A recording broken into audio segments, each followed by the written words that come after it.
Good afternoon, Prime Minister, dear audience near and far. I'm Atli Benediktsson, the Rector of the University of Iceland, and I warmly welcome you to the Reclaim Kickoff Conference hosted by the International Institute of International Affairs at the University of Iceland. The University of Iceland, I'm very happy to say, is extremely proud to be part of leading this project, be a part of it and leading it. Reclaiming liberal democracy in the Postfactual Age, or Reclaim. The university participates to a great extent in international research projects, but it is not as common that the university is leading projects on this scale. And this is something we really want to do, so we're very happy to see this project being led by the university, but this is something we aim for doing more of. The Reclaim project is a culmination of a fruitful international collaboration and brings together a highly diverse group of scholars, not only in terms of the disciplines represented, but also in terms of their nationalities. 12 universities and institutes take part in the project, in addition to the University of Iceland.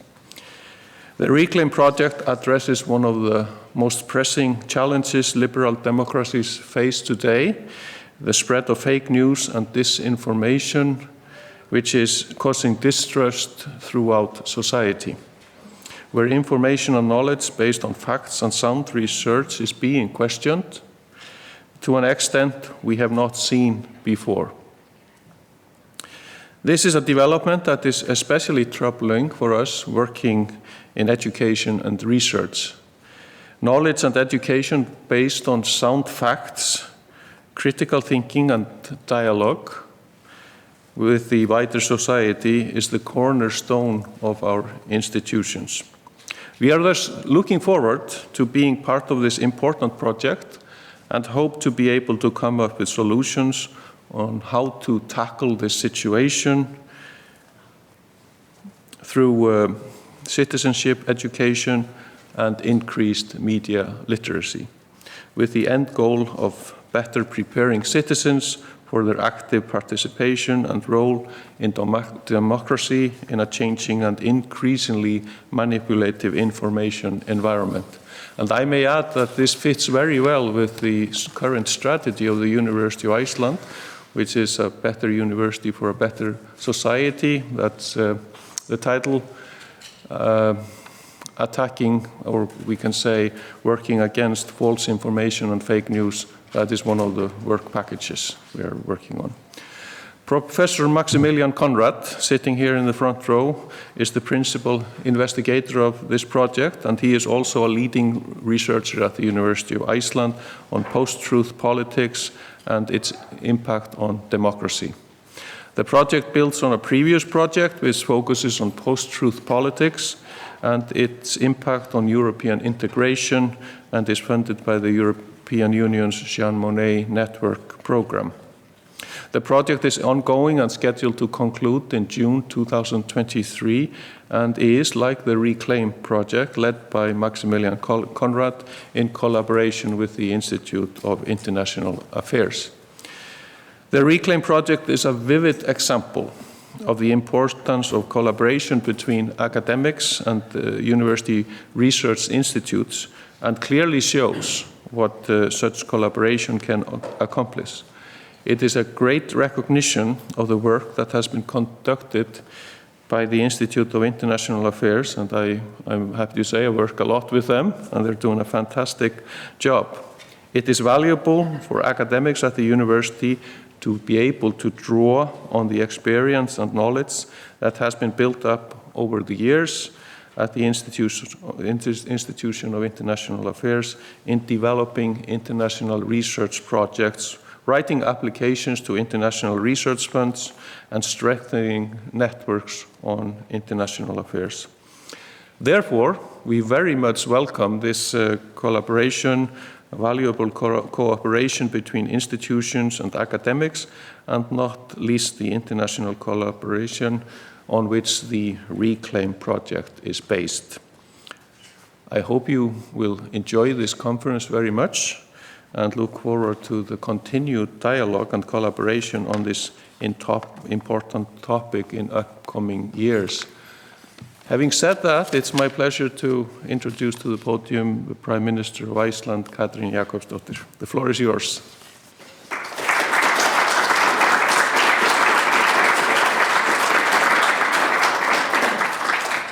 Thank you, Atli.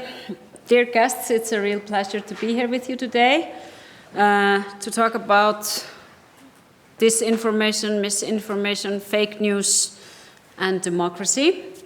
And I want to start by thanking the University of Iceland for leading such an important project. It's very good that you're leading it, that focuses on one of the challenges of hybrid threats, disinformation and its impact on democracy. If you want to lower the table, I was just thinking about that, sorry. Já, þakka þér fyrir.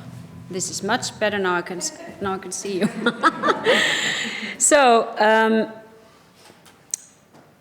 we see, so much has changed in the 15 years since I was elected to Parliament. I entered Facebook the same autumn in 2007.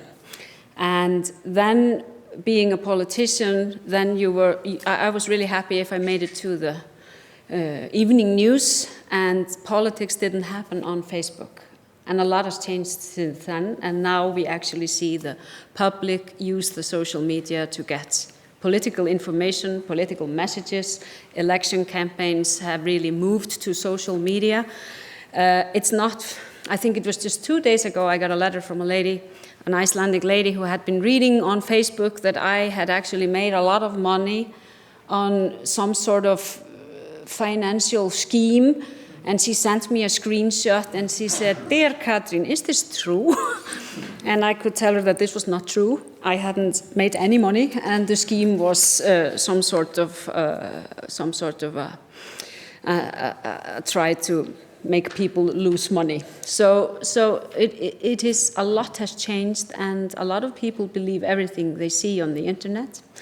And that creates quite a challenge when we're talking about very important issues like human rights, democracy, rule of law, etc., that the population is now actually living in bubbles on the internet, and these bubbles are not interconnected.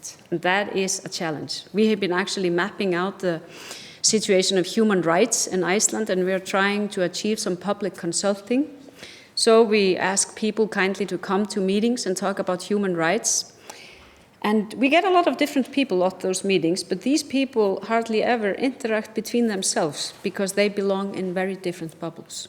So it's very difficult. It's quite a new challenge for politicians to talk about politics in this new world. Now, and we have seen disinformation not only being used to try to con ladies to give their money away, but also to lead astray public debate and even manipulate results of democratic elections. And this is also a very big challenge. We have been going through now several major crises, the latest one being the terrible invasion of Russia and Ukraine. Before that, the pandemic, the increasingly tangible threat of climate change, and increasing geopolitical tensions. So you can see at the times we are living with all these crises, one coming after another or simultaneously, democracy and human rights are constantly being challenged and threatened around the globe. And with the use of technology, we can see hybrid threats which specifically aim at confusing and destabilizing societies, as well as undermining trust and democratic processes. And it's a relatively new phenomenon in later times that politicians who are running for office actually say before the election, we won't trust the results. But this is happening right now. We really won't trust the results if I lose.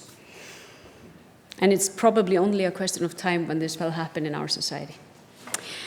Now, the National Security Council in Iceland has highlighted the need to address the impact of hybrid threats on the fundamental values of the nation, democracy and respect for law. In 2019 and 20, the Council encouraged an open and democratic discussion on hybrid threats with 3 conferences. The first one focused on hybrid threats and democracy. The second one focused on the impact of technological evolution on the fundamental values of our society. And finally, the National Security Council held an international conference on hybrid threats and what to do in order to mitigate those threats, how to protect democratic core values and strengthen society's resilience. Finally, the National Security Council's working group focused in its report in 2020 on information disorder and COVID-19 to promote public health and health security. And the working group examined the extent of the spread of incorrect or misleading information about COVID-19 in Iceland. And I think it's, to be on a positive note, we could see that this was actually not such a big problem in Iceland, mainly because the communication of the health authorities was very efficient. It was very trustworthy. And you could say that the great majority of the public actually relied on public information and not on disinformation in social media, which was a very positive result. Now, I mentioned earlier the symptoms of populism in our political system today. And when we see the rise of populism amplified by information disorder and the rise of digital and social media, it's a very important example of the challenges we face. We see degradation of human rights, equality and respect for international law and the multilateral system. And this is further aggravated by the fact that our media systems have been weakened and are therefore not in good position to react to those challenges. A critical component to battling information disorder is trust. And we see that when people don't trust the institutions of society, they are more likely to believe misinformation and disinformation, which creates a self-realizing vicious cycle of continued distrust. And that is why we must prioritize maintaining and building people's trust in media, institutions, even politics. We can try. And we must ensure that everyone has access to trusted sources of information. For example, we know that people generally have a higher level of trust towards public service media than other types of media. We have been talking a lot about trust in Icelandic politics, and in the Parliament, I have proposed, and the Parliament has passed, several legislative reforms following recommendations from a working group I appointed in 2018 that looked at ways to increase trust and improve the communication between government and the public, which is one piece of the puzzle. Another important factor is to pay attention to education, respect of human rights, and open democratic discussion to increase individual resilience when it comes to dis and misinformation. Our response to the challenge must be firmly based on the respect for democracy and human rights and not include actions that undermine the fundamental values that need to be protected or accountability, which is the essence of any democratic system. Now, the importance of this project, the Reclaim project, is that it brings together a large group of prominent researchers with the aim to put forward new definitions, methods, and toolkits on how to analyze and respond to various expressions of information disorder and how it affects today's democracy.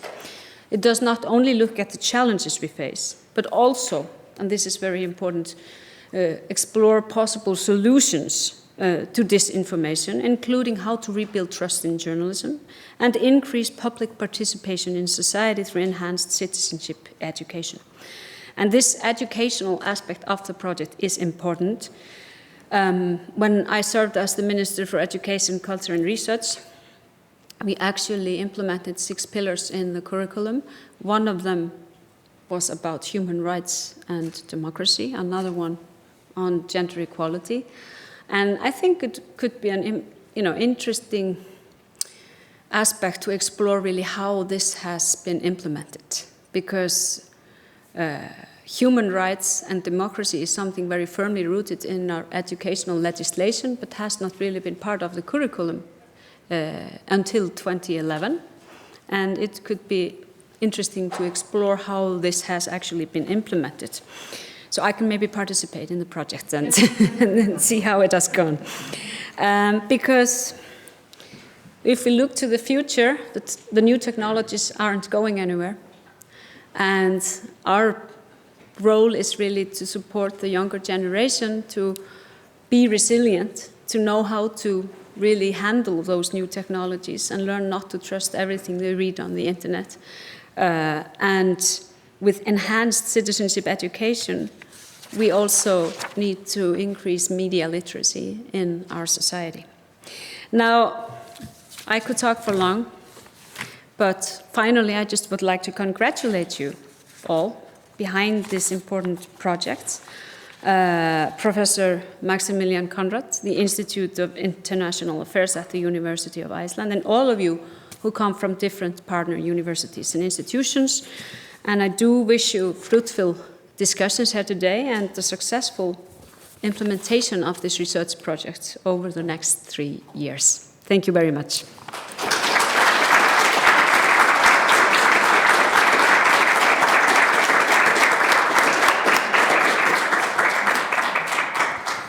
Thank you, Katrín. And hello, everyone. My name is Pia Hansson. I'm director of the Institute of International Affairs. I feel quite happy today. Everyone's saying kind words about us. That's kind of nice. It's all due to them, though, my colleagues, I'd like to say. But I am here to introduce to you our principal investigator, Professor Maximilian Konrad, who will give a keynote address now, leading us into a very fruitful day, I'm sure. So, Max, the floor is yours.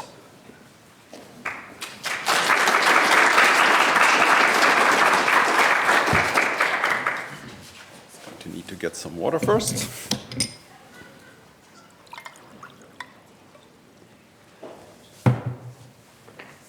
I think I will also need to do this.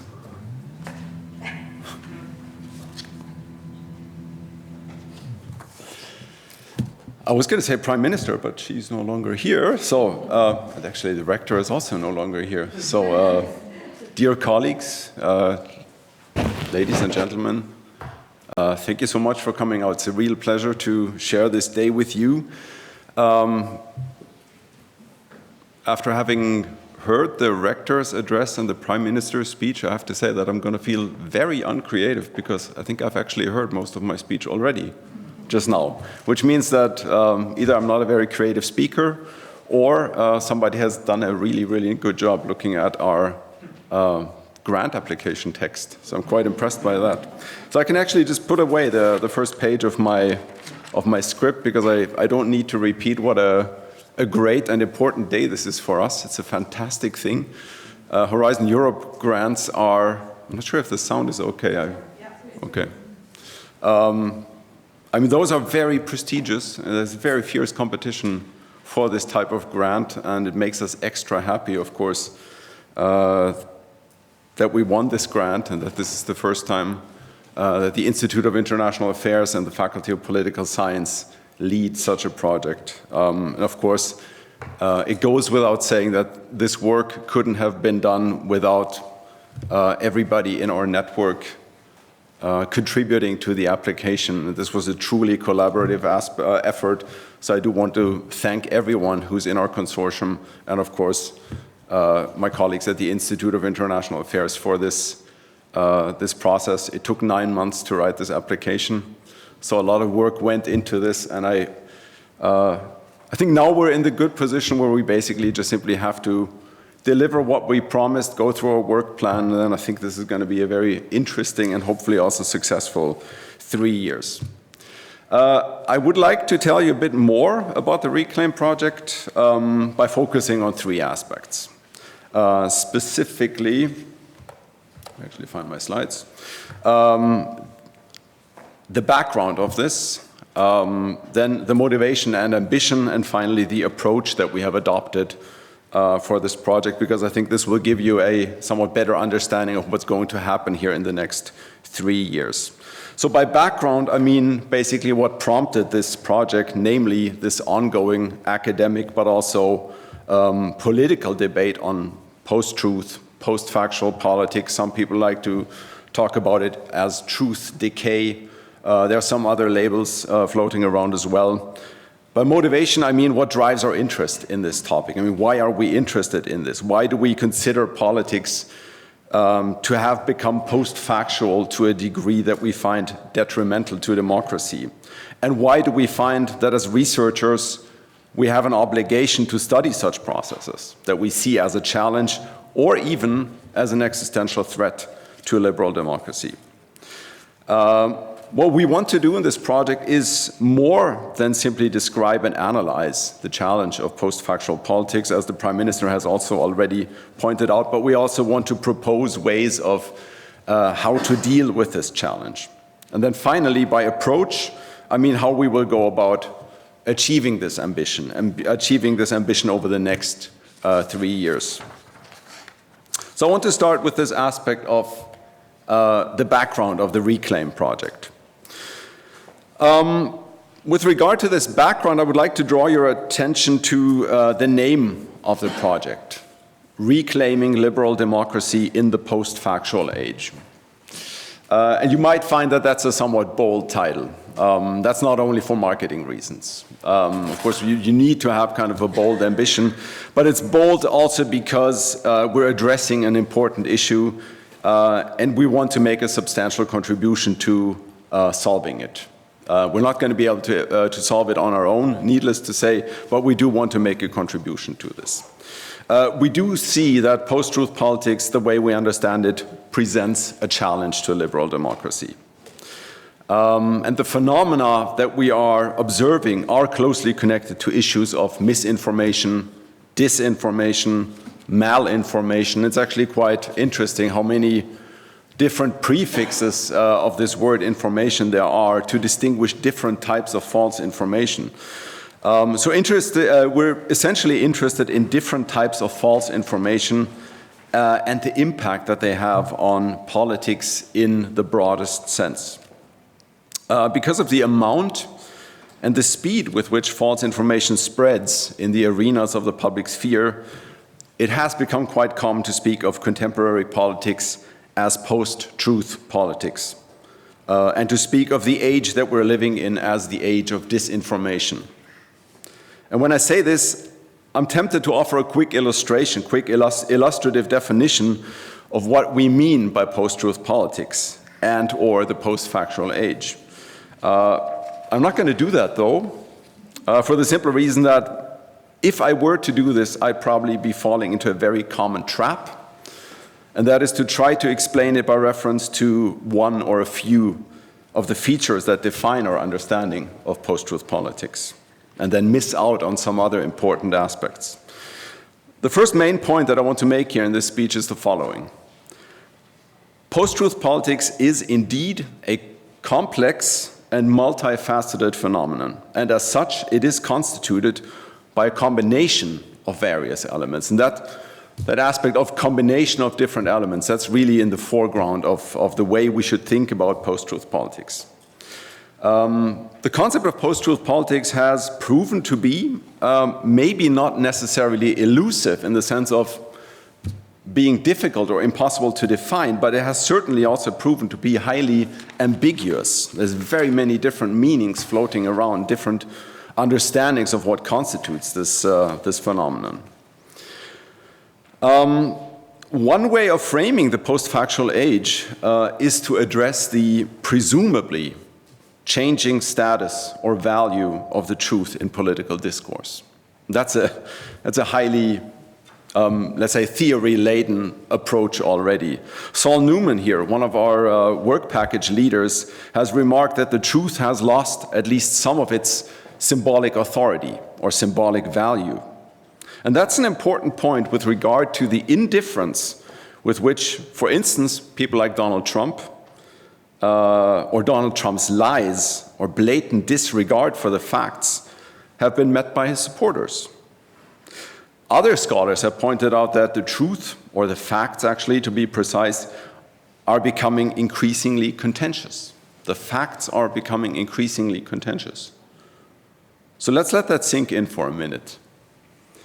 What does it mean if the facts are becoming contentious or contested? We're talking about facts here. On what basis are we supposed to discuss one another if we cannot agree on facts? Or if we decide that no facts will come into the way of our beliefs, right? That we can always present alternative facts, right? I mean, you remember the famous statement by Kellyanne Conway in relating to Donald Trump's inauguration, or the size of the inauguration crowd. Well, we have alternative facts. Don't let the truth get into the way of a good story, right? So what happens if politics is deprived of a shared factual basis? Well, it obviously becomes very difficult to have any sort of meaningful conversation, whether it's about politics or anything else. It's one of the most basic requirements for us when we speak to one another. We have to mean what we say, and what we say has to be true, at least to the best of our knowledge. I mean, that's one of the good sentences in Habermas's work. I mean, that's one of the preconditions for communication. If we're bullshitters, there's really no point in having any kind of conversation. And bullshit is actually an academic term by now. It actually refers to statements that the speaker knows to be incorrect, but they say it anyways because it has some kind of effect. So the increasing contestation of facts has caused some to speak of a lack of shared procedures for ascertaining the facts as a key expression of post-truth politics or post-truth communication, that we don't agree on ways of establishing facts anymore, or that there are certain people at least that dispute that, you know, the way you and you have arrived at your understanding of the facts is flawed and we cannot trust it, and therefore we need to present another set of facts that we arrived at through other procedures. Now, all of these arguments are important in discussions about post-truth politics. They highlight a deeply concerning development in political culture, and that's one of the emphases that we place, especially in the work package on political theory, that we see a development or a transformation in political culture that might be varying across national contexts, but we do see a pattern. And we have to ask where it all comes from, of course. Evidently, post-truth or post-factual politics is closely linked to disinformation. That goes without saying. And the emphasis here is on the dis. And by disinformation, we mean a specific kind of false information, namely false information that is spread deliberately, knowing that it is wrong, with a malicious intent, that is to deceive or to manipulate. And it is the question of intent that makes it necessary to distinguish clearly between disinformation and, let's say, some more simple, I don't want to say innocent, but other forms of misinformation that, you know, the person who spreads that misinformation isn't even aware or doesn't know that the information is incorrect. It can certainly also have detrimental effects, but of course, there is a fundamental distinction to be drawn here, because it is this aspect of intent that draws our attention to deliberate manipulation. Now, disinformation has become a standard feature a phenomenon that we can observe around election campaigns. And this is well known, of course, from research on the Brexit referendum in 2016 and also from the US presidential elections in 2016 when Donald Trump was elected. But also from less prominent cases, maybe, such as the debate on the Global Compact for Migration in 2018. The challenge of disinformation is closely linked, and that's another important point here, to disruptive technologies. And that's also an aspect that we address in this project. And such disinformation can easily be disseminated to mass audiences via social and other digital media. But of course, there's much more to be said about disruptive technologies and the role that technological developments play in facilitating the dissemination of misinformation. But my point is that the concept of post-truth or post-factual politics has proven to be quite problematic because it is so ambiguous. Some have even proposed that we shouldn't use the concept at all, or disputed whether the phenomenon is really anything qualitatively new. And that's not actually the question that concerns me. I think that actually an important point, but it maybe distracts quite a bit from actually dealing with questions of how to handle misinformation, disinformation, manipulation, and things like this. For us, it is nonetheless a useful term, despite the observation that it may be an umbrella term. That is a term that actually covers quite a lot of different phenomena that might be connected to one another, but that are actually also quite separate from one another. And I want to illustrate that point a little bit. In some sense, we may say that it is precisely this combination of distinct processes that collectively constitutes the challenge of post-factual politics. It is not only that there are political figures who, like Donald Trump, are blatantly ignorant and or indifferent about the facts. It is not only that there are people who seem to be increasingly, and I put a question mark behind that, distrustful of mainstream media. It is not only about the fact that social and other digital media have created an infrastructure where echo chambers can emerge and where we can all find whatever kind of information we need to satisfy our confirmation biases, or worldviews for that matter. It is also not only about the fact that such infrastructures are evidently also used for the malicious spread of disinformation. So they're not kind of this democratizing force that everybody thought when they were invented. And it is certainly also not only about the fact that we see a brand of populist political figures whose style is intimately, and I would even say integrally, linked to a post-truth style of communication. It is also not only about the fact that this type of politician creates, at the same time as they exploit popular resentment towards elites, including, and that's important, including mainstream media, which are seen as part of the corrupt liberal elite, which is one of the defining features of populism. But all these facets, even though it's not any one of them in particular necessarily, all these facets play into and contribute to the broader phenomenon of post-factual politics. This creates an environment, and in particular an information environment, that is highly problematic for liberal democracy. And this brings me to the next part, which is about the motivation and the ambition of the project. So far, I mean, I've basically only tried to give you the background, I mean, the kind of the state of debate in the academia on post-truth politics. Now I want to talk about what we want to do in this project. So the Reclaim project isn't about post-factual politics in and of itself, but much more about the challenge that it presents to liberal democracy. In doing that, we're actually going a step further than we have done in previous research.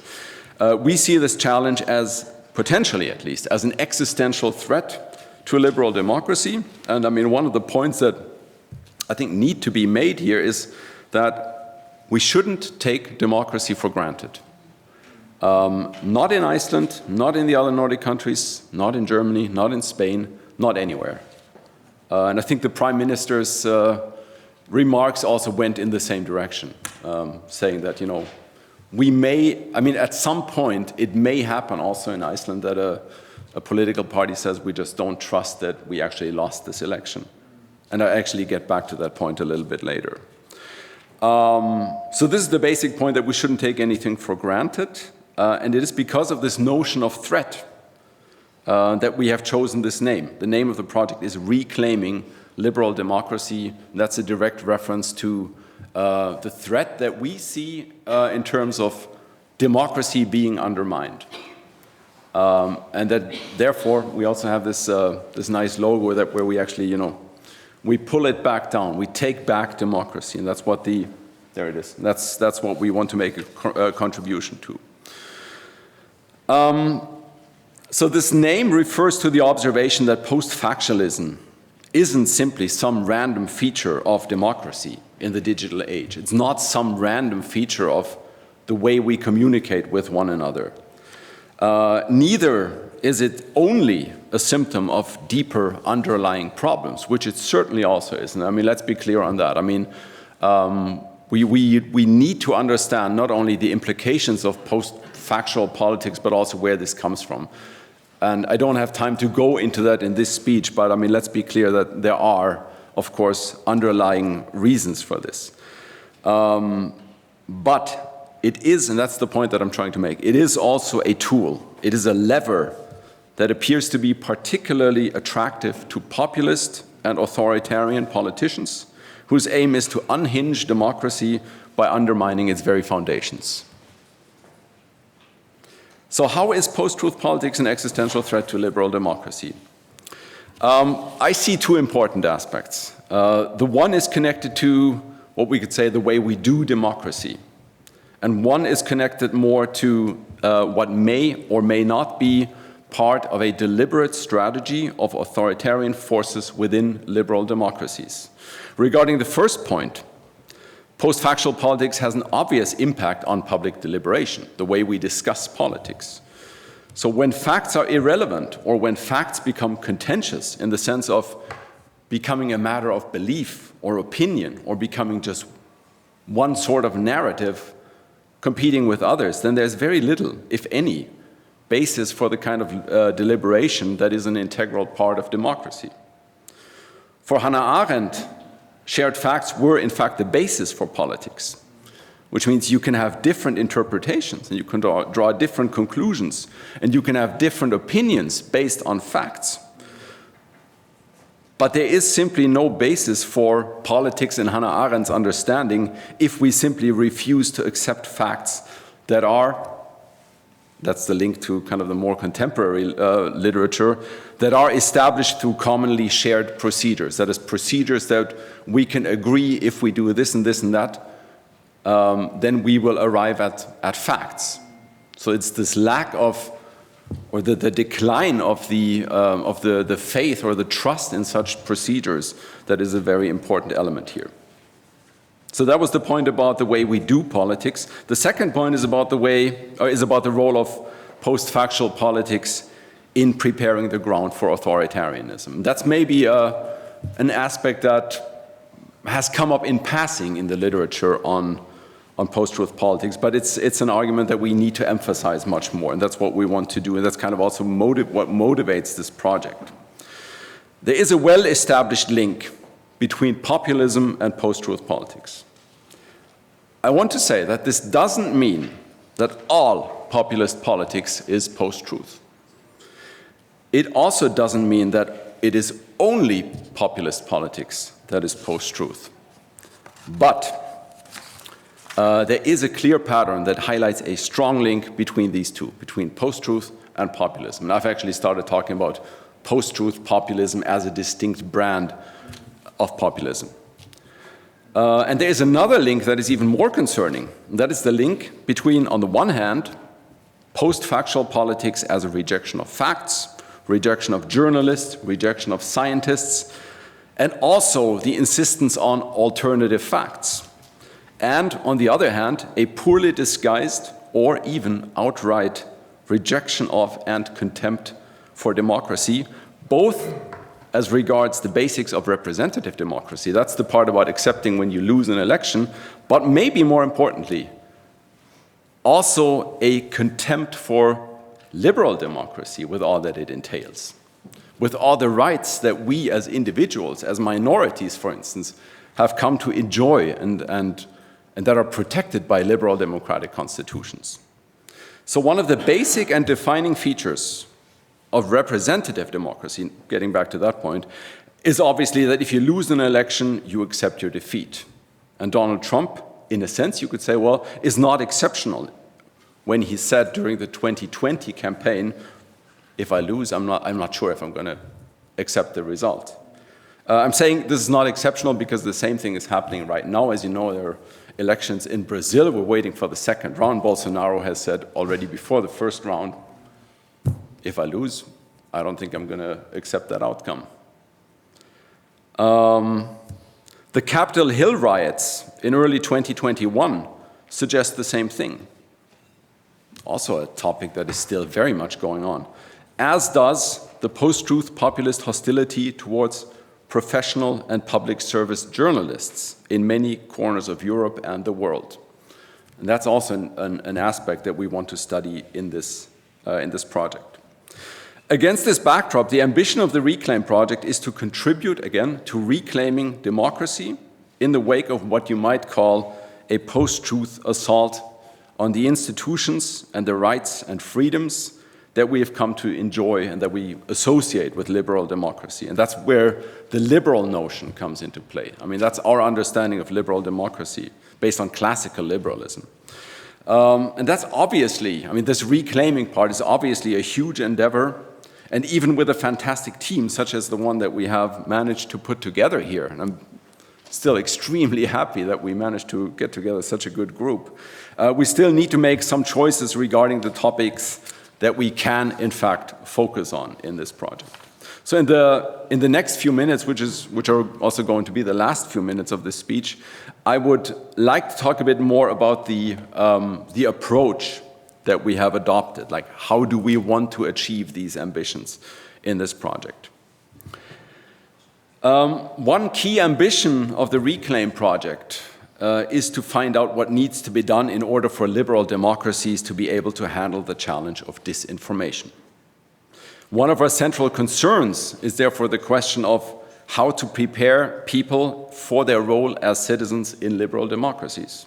And in particular, how to navigate, and I know those exact words also came up in the Prime Minister's speech. It's not because I saw her speech, but it's because this is exactly the way we formulate it in our project description. To navigate, I mean, how people are supposed to navigate an increasingly manipulative information environment. It is clear, Prime Minister also made that point, it is clear that disinformation is here to stay. The question, therefore, shouldn't be how to eradicate it through fact-checking or other means, but rather how to handle it in the sense of how to moderate its impact on liberal democracy. We consider this to be largely, though not exclusively, largely a question of citizenship education. So not exclusively, but certainly to a significant extent. And this is why media literacy and the ability to evaluate sources critically are key skills and competences. And that's something that, I mean, where there's a clear sense of what needs to be done. And this is why we want to study what has currently or what has been done so far and what needs to basically be done better. Other aspects are similarly central to the project. For instance, we will analyze the state of play as regards questions of trust and distrust in the institution of journalism. We will also analyze the state of play as regards the role of technological aspects in creating this kind of manipulative information environment that, in our view, constitutes a key precondition for the emergence of post-factual politics. The project will run for 3 years, and in those 3 years it will go through distinct phases. It will begin with a methodological, theoretical, and conceptual phase where we pin down the details of the work plans for the project's work packages. This will take 6 months. It will then move on to an empirical analytical phase where the project's work packages analyze the state of play in their respective fields in parallel. And finally, the project will conclude with what we call a critical advisory phase. This is where we will use the insights that we have gained in our empirical analyses to formulate recommendations on how to mediate the impact of post-factual politics. And in doing so, we aim to make a contribution to this overarching mission of the project, that is reclaiming liberal democracy. Thank you very much.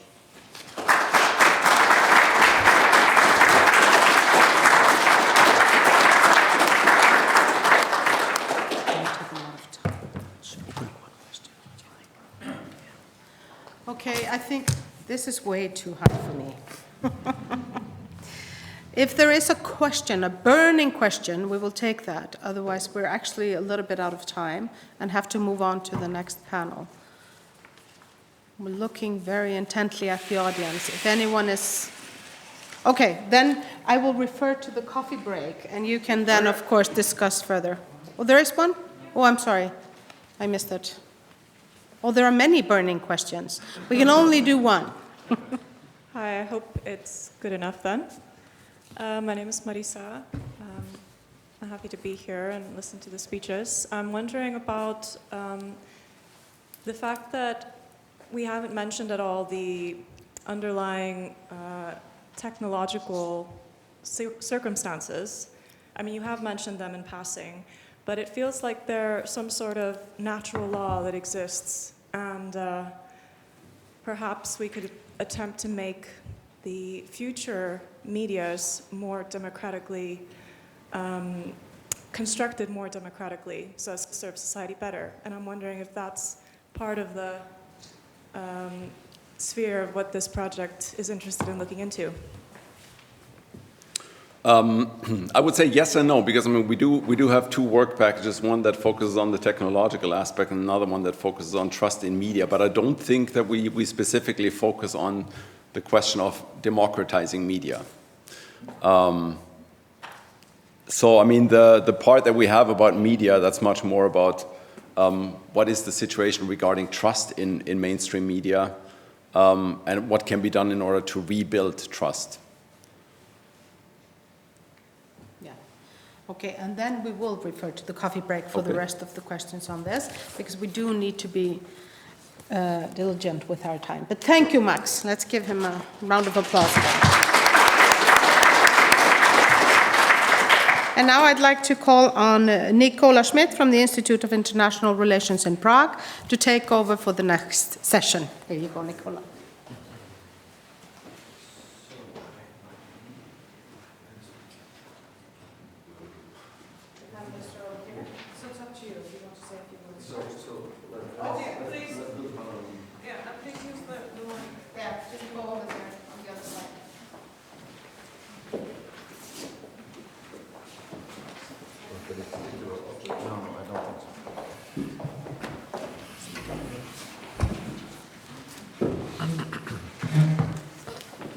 Good afternoon.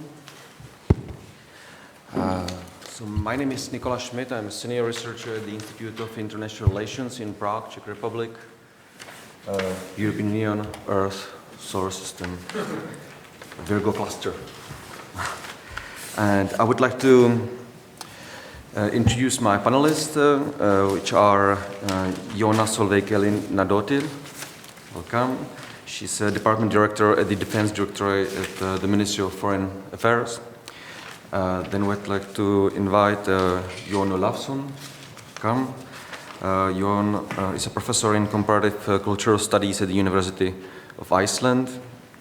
And then I would like to invite my final guest, Gudmundur Arnar Sigmundsson, which is the director of Icelandic CERT, which is a body dealing with cyber threats in cyberspace. Exactly.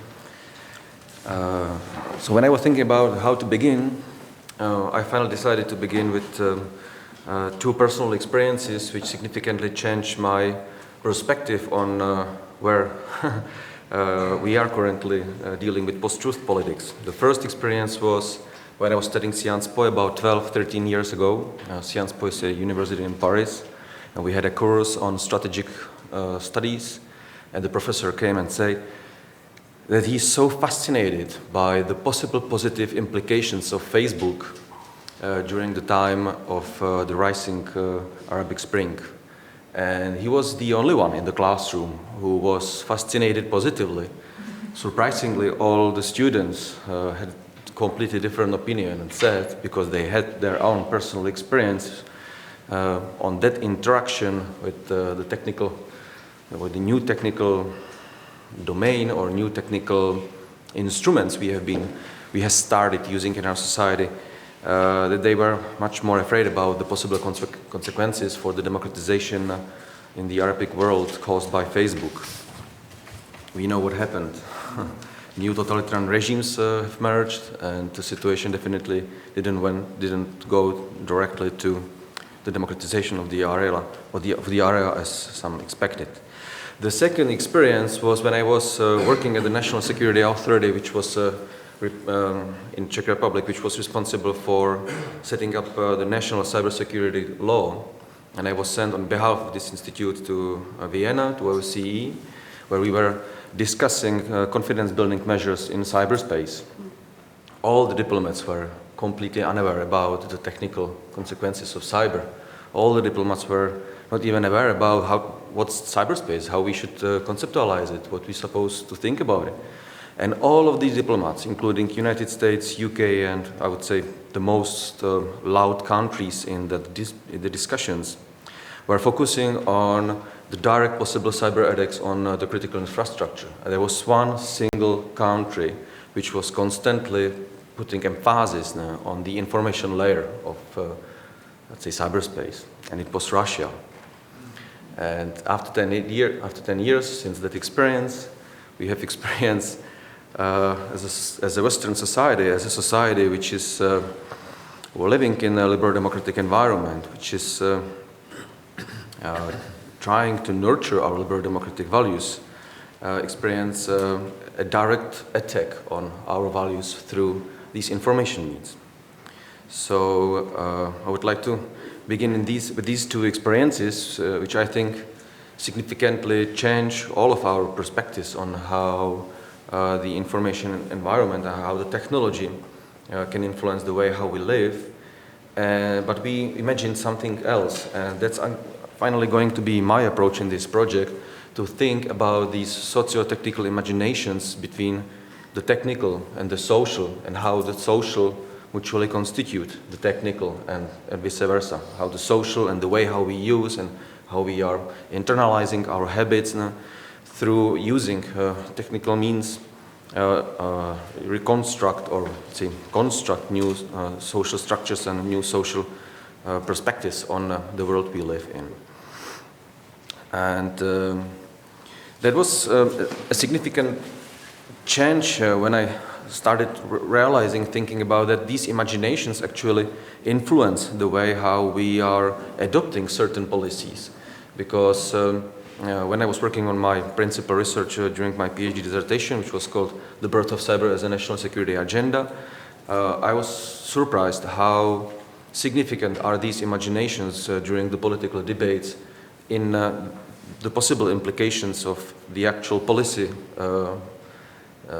politics and the policy which were implemented at that time, rather than the empirical reality which was also there in that discourse, and it was also there on the table, like the situation at the OSCE. While the policy was much more influenced these imaginations rather than the empirical stuff, which is actually the point of the politics, as Professor Maximilian introduced here, the ideas by Hannah Arendt, that there are no political debates if we don't stick to facts and there is no the common consensus about the facts. So I would like to begin here, and I would like to ask you, say, the first very general question: how do you think that the technologies can influence the way, negatively or positively, the way we live? Joanna? Should I go ahead? Well, first of all, I would just like to thank Max and the Institute of International Affairs very much for this event, but more importantly for having brought this important and very topical project to Iceland. Having events like this one, building knowledge, as you will be doing through your work throughout the next 3 years, all of many of you who are in this room, will both enlighten public debates and enhance societal resilience. And I refer to what you were talking about, that it is crucial in order to be able to tackle this, to build societal resilience. It would form an important basis, a knowledge-based, important foundation, rather, for knowledge-based discussions and decision-making, which, as we all know, is the best type of decision-making, knowledge-based decision-making. So thank you very much, all of you, for this.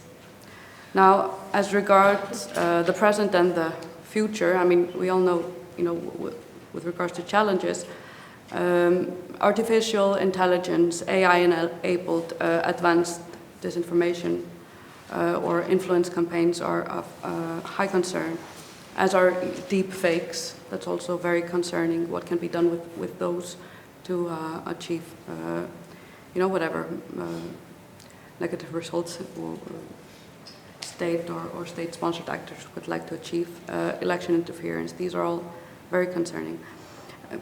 these serve to erode and undermine trust and cohesion in our societies.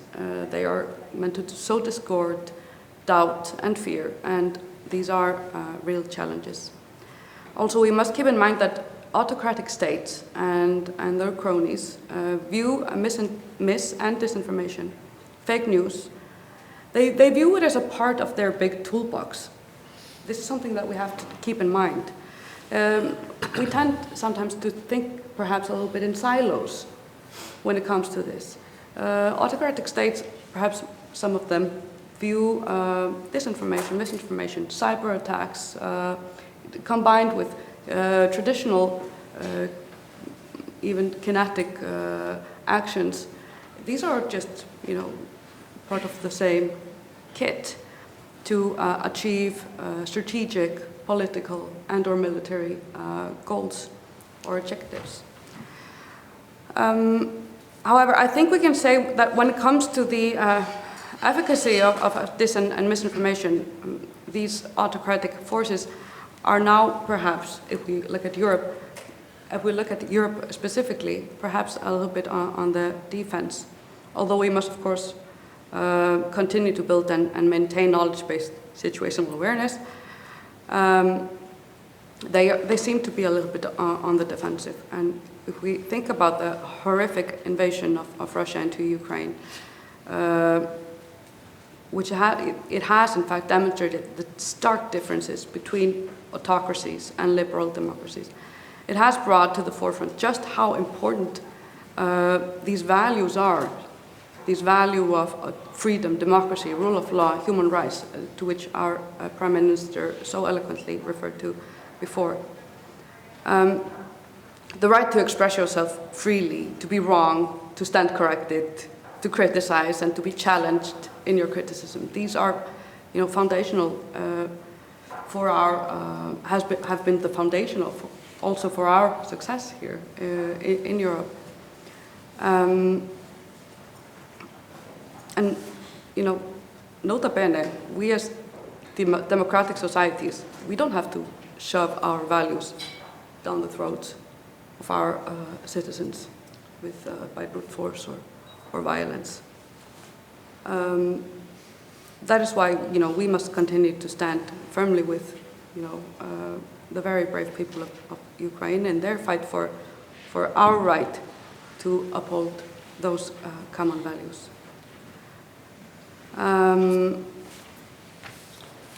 a part of that is also building or maintaining trust, which has also been referred to more than once here today, and cohesion in our societies. And that is also done through research projects, such as this one, such as Reclaim. And it's so important since it will support increased societal resilience. And I think I will just start with that. We hope so as well. Thank you. So the floor is yours. Yes, can you hear me well?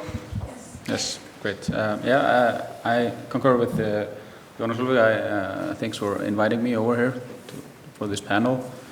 I think what we're discussing here is one of the most fundamental issues that we should be addressing at this moment in time, not later.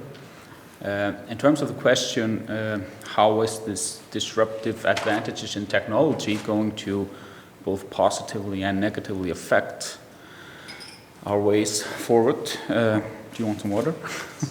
Love some water. I often compare it to, how should I phrase this?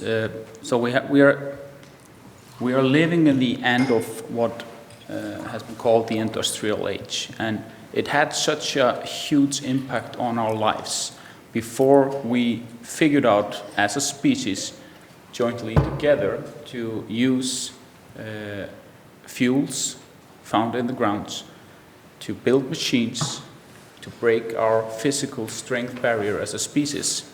We are now entering a new era where I firmly believe that we are on the edge of building machines that will break our cognitive barrier as a species as well. And I think the impact of that is something that we can't comprehend. So if we look at the reality of someone who was up 200 years ago, he didn't have to think about things like learning how to behave in the traffic, for example. He didn't have this, that's an insanely loud door. He didn't have this, impact that the traffic is having on our current lives.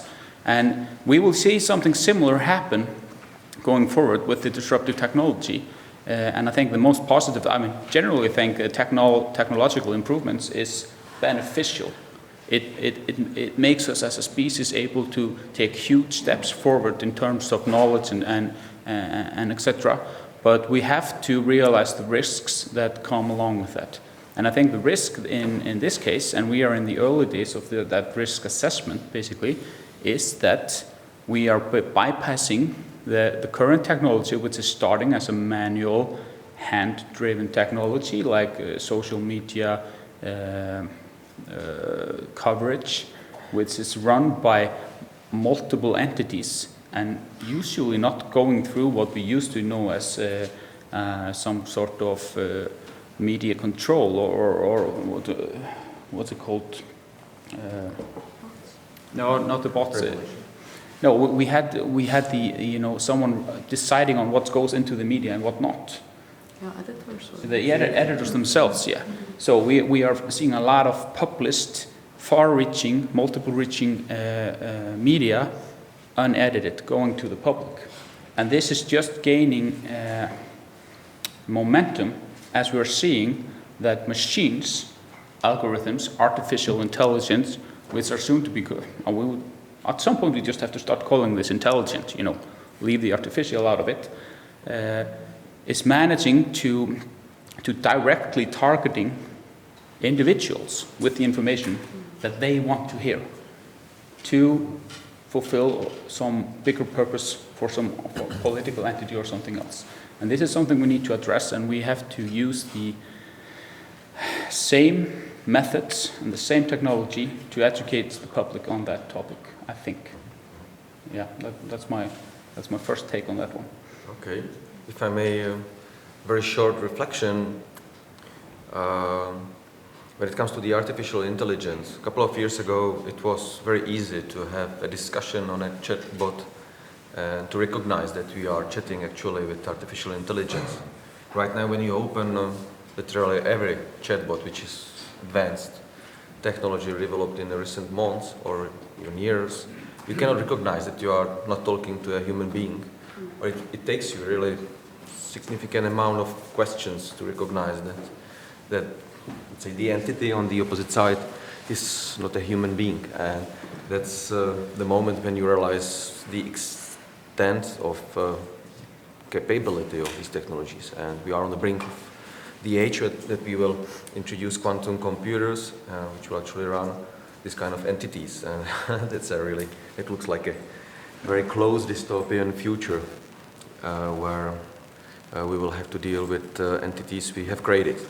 Yeah, it's just around the corner. Just sorry, a quick around the corner. To add to that you mean the first AI device out there the first discussion about if the AI has become sentient has already started, and that AI has requested a legal counsel for its own purposes.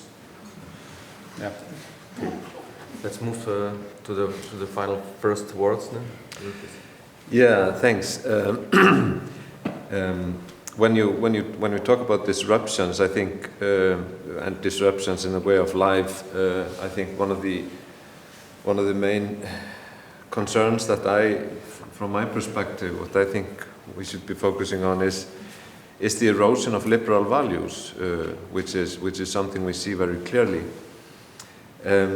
Whether that is something that's actually caused by technologies, I think, is perhaps a different question. I think there is a tendency to maybe to exaggerate the causal effect of new technologies and somehow seek the explanation for what's happening in our politics, our political lives with that. I'm sure there is a good reason to pick out many things that may support that, but I still have a kind of a skeptical approach of that, and my feeling is that even though connected, this is a distinct development that we're dealing with, which I call the erosion of liberal values, and it makes us also, I think, have to look back. We see in the discussion of what's going on a very strong tendency to historical reflection. When the relations between Russia and the West deteriorate, we go back to the Cold War. So we go back to a historical framework. When we talk about adverse developments in representative politics, doubts about representative politics, the tendency is also to go back to see something that was better. Even the title of this project, Reclaim, sort of refers to that way of looking at it. Post-factual, post-truth, we are thinking about something that comes after, as if there was a stage where everything was okay, but now it's not. It's collapsing, it's disrupting. But I think we should also think very carefully about whether the liberal values that we now might see eroding may not have been a veneer for something that wasn't maybe as firm as we believed and was held in place by relatively strong, even if democratic governments, and the experience of fascism and World War II, which kept the Western world together for decades. I think these might be things that not less than technologies need to be seen, and that also has to do with the imaginaries of how we reflect on our current political developments. And I think one obvious answer is that even if we get more control, more social control over technology, that is not going to repair the democratic system. There's something else that needs to be considered there. So in a way, we could also say, isn't it perhaps the fact that the ugliness we're seeing in the extreme speed with which information and disinformation is exchanged is perhaps just showing us a world that was hidden behind the veneer of liberal values. So we have to get used more to see the world as it actually is, rather than living in a world that's becoming worse.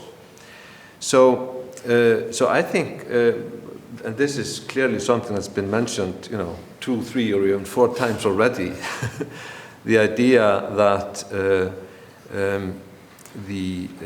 the challenge we are looking at, the recommitment to liberal values, is about something else than technology at the core of it, although technology is very important in it. It's about critical education, it's about integrity, it's about questions like accountability, and it's about literacy.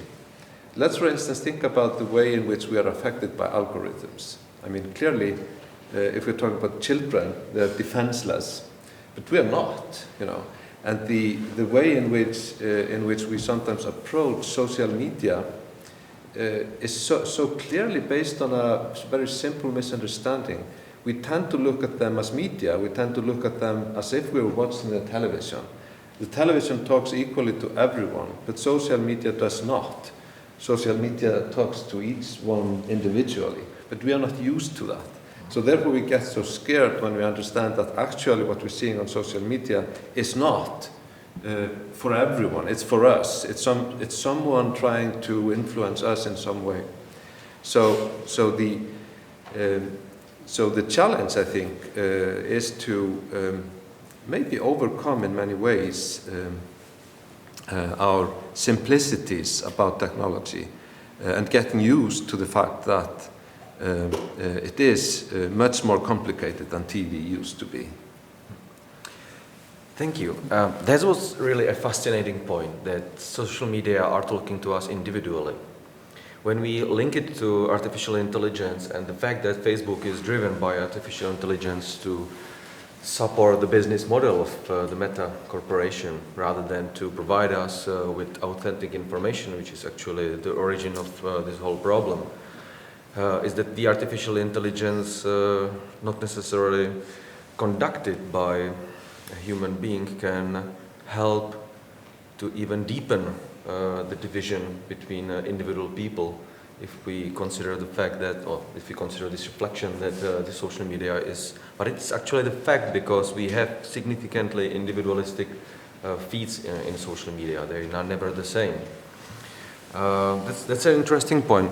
I want to repeat one of, let's say, argument I used before, that we, I mean, society, humans tend to understand technology as something what is happening in the box, approaching technology as something what is causing directly some consequences, while what is, let's say, the role of social and science and technological studies, STS, is to perceive technology as something what is part of social technical nexus, because it's our decision, our habits, our way of using, our intentions, our strategies which we are implementing, which are actually somehow reproducing these intentions towards some objectives through the technologies. And the others who are listening, who are the audience, have to re-engineer these intentions which are driven and amplified by the technology itself in order to understand what were the objective by Meta to, let's say, develop. We tend to use term algorithms, but it's not the proper way to understand artificial intelligence as a file of algorithms, but rather as a well of growing knowledge, which was created by our interaction with it. So that artificial intelligence is not only driven by some objectives of the corporation, but also by our way how we consume it, how we interact with it, how we teach it. And it's really tough to imagine what might happen when artificial intelligence is run on quantum computers, which will be significantly more powerful, and when we will realize that we are beyond that so-called singularity point that the artificial intelligence realizes itself. And me personally, I don't think that there is a point, that there is a threshold, that there is a horizon that we will go over that singularity, because artificial intelligence on that way will already have been influencing the way how we live and how we perceive our lives. And this is, I think, one of the most important part of understanding the role of technology in society, that it's not technology itself which is somehow making consequences to our lives, but that it's the way how we use it. And what point I have behind that small talk is small argument is that it's significantly important to focus on that reclaiming of the liberal values behind the liberal democracy, because that habit and that understanding and not refusing liberal democracy is important to use the technology in a way which will nurture the way of our lives and not threaten it. And there has been recently an interesting talk by the director of GCHQ, the UK intelligence agency, who said, look, China is going to use blockchain for storing data related to individuals in China. And we tend to understand blockchain as a technology which is used to develop truth between people, because blockchain as a technology cannot be deleted, cannot be adverted. The history of the interaction using this technology is simply definitely written in the chain of information and cannot be rewritten, cannot be deleted, cannot be adverted.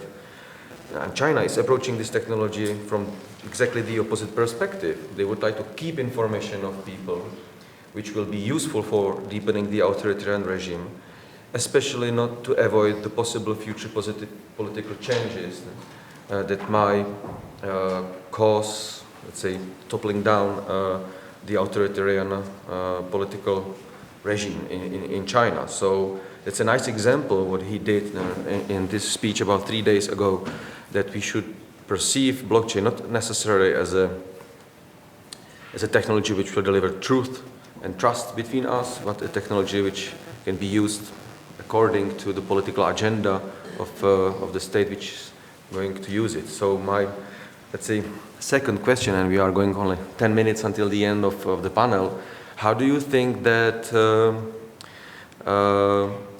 that states can play positive and negative role in this understanding of technology as a political tool in relation to post-truth politics? Was it comprehensive? Can I ask a question? It's related to what you just said. Okay. We created regulatory agencies when TV came in, right? And the French state, for instance, created the ORTF to regulate the way television is used in France. So I'm quite surprised that we're not discussing more seriously the use of information communication technology and software, algorithm, blockchains, by state agency to actually limit the malicious intent of the post-truth machines that come out of other states and invade the multimedia platforms that we have, not just the media platform, but things like Facebook, Twitter, and so on and so forth. And I would really like to hear what you have to say, the four of you, on this issue. Because this technology cannot just be used by authoritarian regimes. It has to be used by democratic, transparent agencies that are, like we have agencies and regulatory systems to enforce, for instance, rule of law, and that can be extremely authoritarian, like the police force in certain countries, like across Europe, or in my country, in Canada, the RCMPs, they act like a military force when they have to. So why not use these technologies to defend democracies? Yeah, thank you. That's actually related to the question I asked. If I may begin, just two points, because it came to my mind already when you were talking about it. I think there are two significant problems when it comes to social media. The first one is that the technology companies, these corporations like Meta, they tend not to understand themselves as media companies. And this is an ongoing fight from their perspective, that they would like to remain a company which delivers technology exactly to us, to use it for our social interactions, and they don't want to have that responsibility. And this discussion is ongoing. I think European Commission perceive it differently. And the tendency to regulate them is in place. But there is a second problem, and that relates to this argument of traditional media and their editors. We all produce interpretations of what we see in the world by commenting these events delivered as photos or videos or movies through social media. So the sources of the content and the substance of the media has not only one source, but billions of sources. So it's really hard to regulate it, and that's the problem of free speech, because the regulation somehow, say, relates, or then the sources of the substance, like each of us, actually finally fight back that you are limiting my free speech. So that's a I can jump in on that, since we will run out of time, apparently. I mean, all erupting technologies start by, they start unregulated, to be fair. I mean, the regulative authorities need also time to get their head around the subject. And this is true, has been true throughout whole history. And then they get their head around the subject, and then they build the local regulations, and they tend to be built locally in different areas. And then when we see the global effect of the new technology, some globalization standards tend to turn up. And we are in the early days, we are taking out the baby syndromes of what is considered the social media today. I mean, it basically just started around 10 years ago. And yes, we do have, we need it regulated, but we also need to make sure that the technology can be utilized to combat the disinformation war, the post-truth. I find it a little hard to understand the post-truth concept because truth is always truth in my head. It's the same with information and disinformation. Disinformation means when someone makes the decision to tell the lie to compete against the truth. But what we see in the latter phases of the early social media usage to manipulate the political outcomes of elections and etc. is that the companies who kind of got it as a project after the baby syndrome were figured out, that this could be used as a manipulative tool, they are trying to fight that by using instant fact-checking, for example, which is done in hand by people, which we should utilize AI and more algorithms to do for us, and etc. But we have to currently, now is the time to regulate start regulating those who are in the position to do that, to try to regulate the means of using the AI-driven blockchain's regulatory effect with the computing power of quantum computing. If I may. I mean, I think first I would like to reflect a little bit about what my namesake here, Jon said about democratic values, being eroded, having been eroded. I'm not as perhaps pessimistic as he is. I think that in the past few months we've seen a rally around democratic values that we haven't seen for a long time, which I think provides us with hope. Also, I think it's helpful to remind us why we're talking about technology here on this panel. We're talking about technology enabling certain actors to undermine our democratic societies, to undermine trust, to erode trust in our societies. And we must also then remember that I think it's very important that we must not stoop to their level. We must not, and it perhaps relates a little bit to the discussion about regulating and so on. We need to stand very firm with our democratic values of freedom, human rights, freedom of expression, and so on, which is not a problem. It's just we need to have a good foundation that can be built through, high-class education, educating our societies, and so on. It's, free speech is not a problem. It's a, hvernig segir maður, forréttindi? Privilege. It's a privilege. And we should nurture free speech. We should nurture, academia, research, etc., to create the necessary foundation for fact-based discussion. We should support increased information sharing to build trust on, and so on. I think, yeah. Okay. Yeah, maybe just to begin with, I wasn't really referring to democratic values. I was talking about liberal values, and they, of course, most liberal values are also democratic values. But there is a certain subtle distinction between them, and the important thing about liberal values, in my view, is that they put constraints on democracy.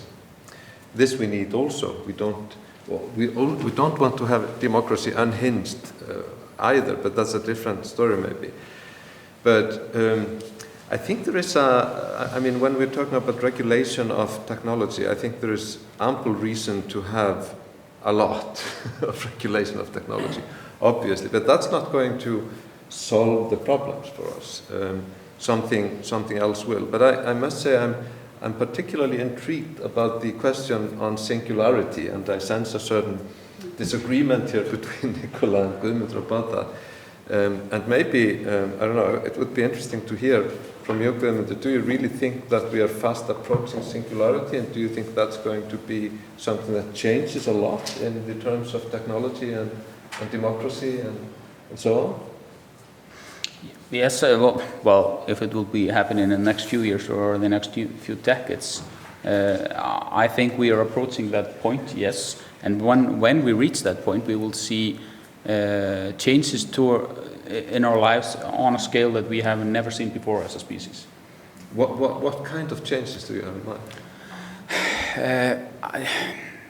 Top of my head, I see the revolution that we've seen by breaking our physical strength barrier, like I mentioned earlier, but doing the same with our cognitive skills, where we can reach the point where we can feed information to a machine, computer, and ask them, why don't we understand gravity? And it will simply tell us, because it's just so much better at understanding than we are.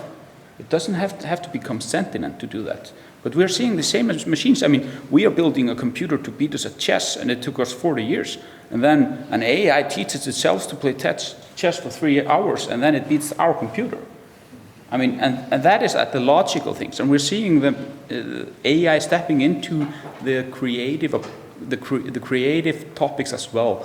I mean, of course, they're not original, but they're using other sources. But that is the same as we do as artists when we're being creative ourselves. We are collective sources and doing something creative, and the machines are reaching the point of doing that themselves.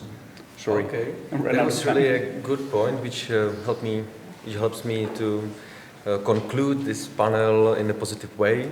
What we can experience online also is not necessarily only the activities of AI disrupting our societies and making these deepfake videos which are trying to confuse us from the truth, while we can also see artificial intelligence painting pictures, and it is really good in it. So now we have a new actor, and we can say that since the 21st century, the history of humanity will already also have a new author of these, masterpieces now, which we see in museums, dating centuries ago, and we will have to name them to be authors. So, yeah, we are really marching toward a really significant changes, which we were not able to imagine even 10 years ago, I think. And 10 years later, we will be sitting here and thinking about another decade of change. Okay, so thank you for your attention. We have reached our time limit, and let's look forward to another panel. Thank you.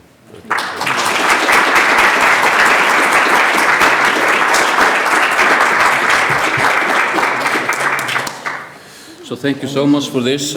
We now have a 15 minutes break, so please enjoy some coffee and refreshments outside.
good also if we try to keep ours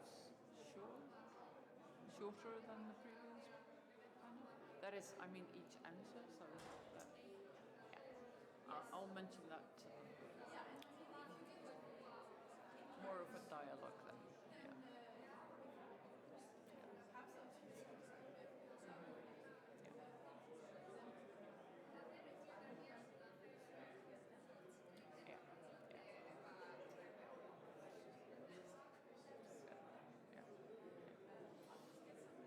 It would be good to get some more water if that's possible. Yeah.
Það er henni í miðjunni hjá okkur. Við vorum eitthvað aðeins að ræða að það væri kannski ekkert að vera hvert fyrir sig, ekki mjög langur og að það var svolítið í panelum undan að var skellt á því. Ég skal reyna að vera stuttorður. Ég reyni það líka, sko, ég veit að það er meira auðvitað að tala en ég komst. No, it's more difficult that you don't lean too far away from the mic. So that's just the sound. Yes.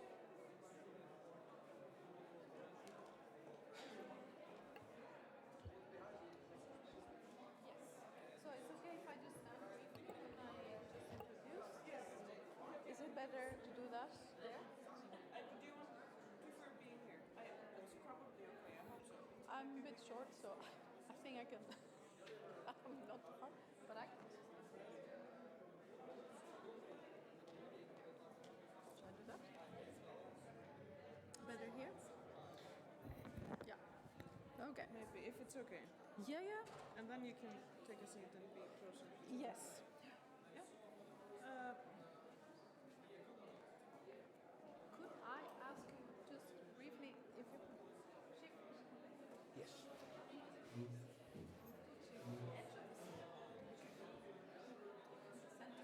There.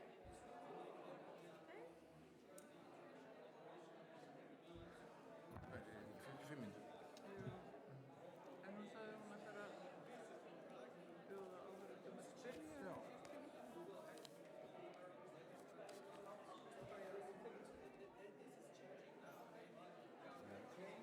Já, ég ætla að uppfara gleraugun aðeins og það liði alveg 2 ár. En ég kemst ekki í það í dag, ég kemst ekki í það fyrir sundag. Ég sendi þér það á bara. Svo bara, Síðan. Og eins og segi, þú veist, ég bara get lokað mig inn sjálf og þá getur þú notað tölvuna. Ég með logg, sko. Ég var að manna ekki svo langt sinni var.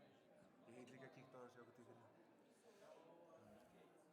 Ég var með svæði og óglu og okkar, sko. Ég fekk mér fyrir, það eru komin 2 ár núna þegar ég var það, nei, ekki lengur. Ég fekk mér svona mikilvægt lifesaver, sko.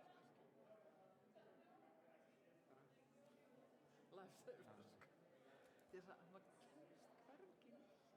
Það er alltaf að vera með ákvæmlega, það er bara, þú veist, ég fylgast með einhver ómyndileg grunasíðu og það þarf ég að vera skráðinn með einhver. Ég er með mjög furðulegt kerfi sem gengur allstaðar, sko, þar sem ég get valið mitt eigið líf, sko. Já, ok. Á þess að vera sjálfur mér einhver öryggisáhætta.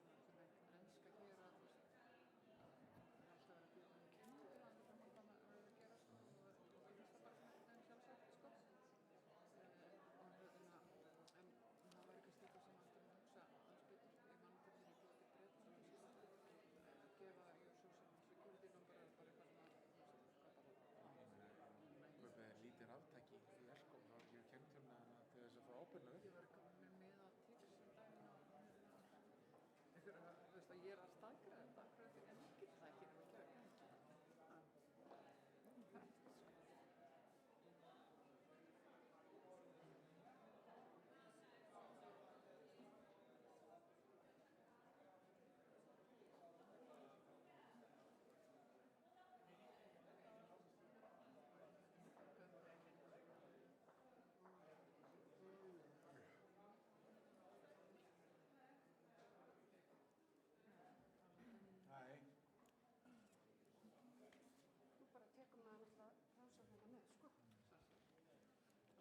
getur þetta munið. Ég bara, nákvæmlega sko, þannig að munið einhverja tölur. Svo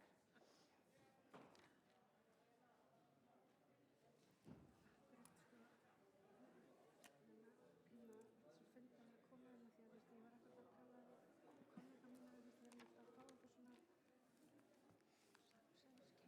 að koma því að ég var ekkert að tala við kollega mína við erum alltaf að fá okkur svona samsæðiskenninga, fyrirsmörnum og styrku á liðin en það er síðan og svona annars að sýnilegir hópar af fólki sem er sko farið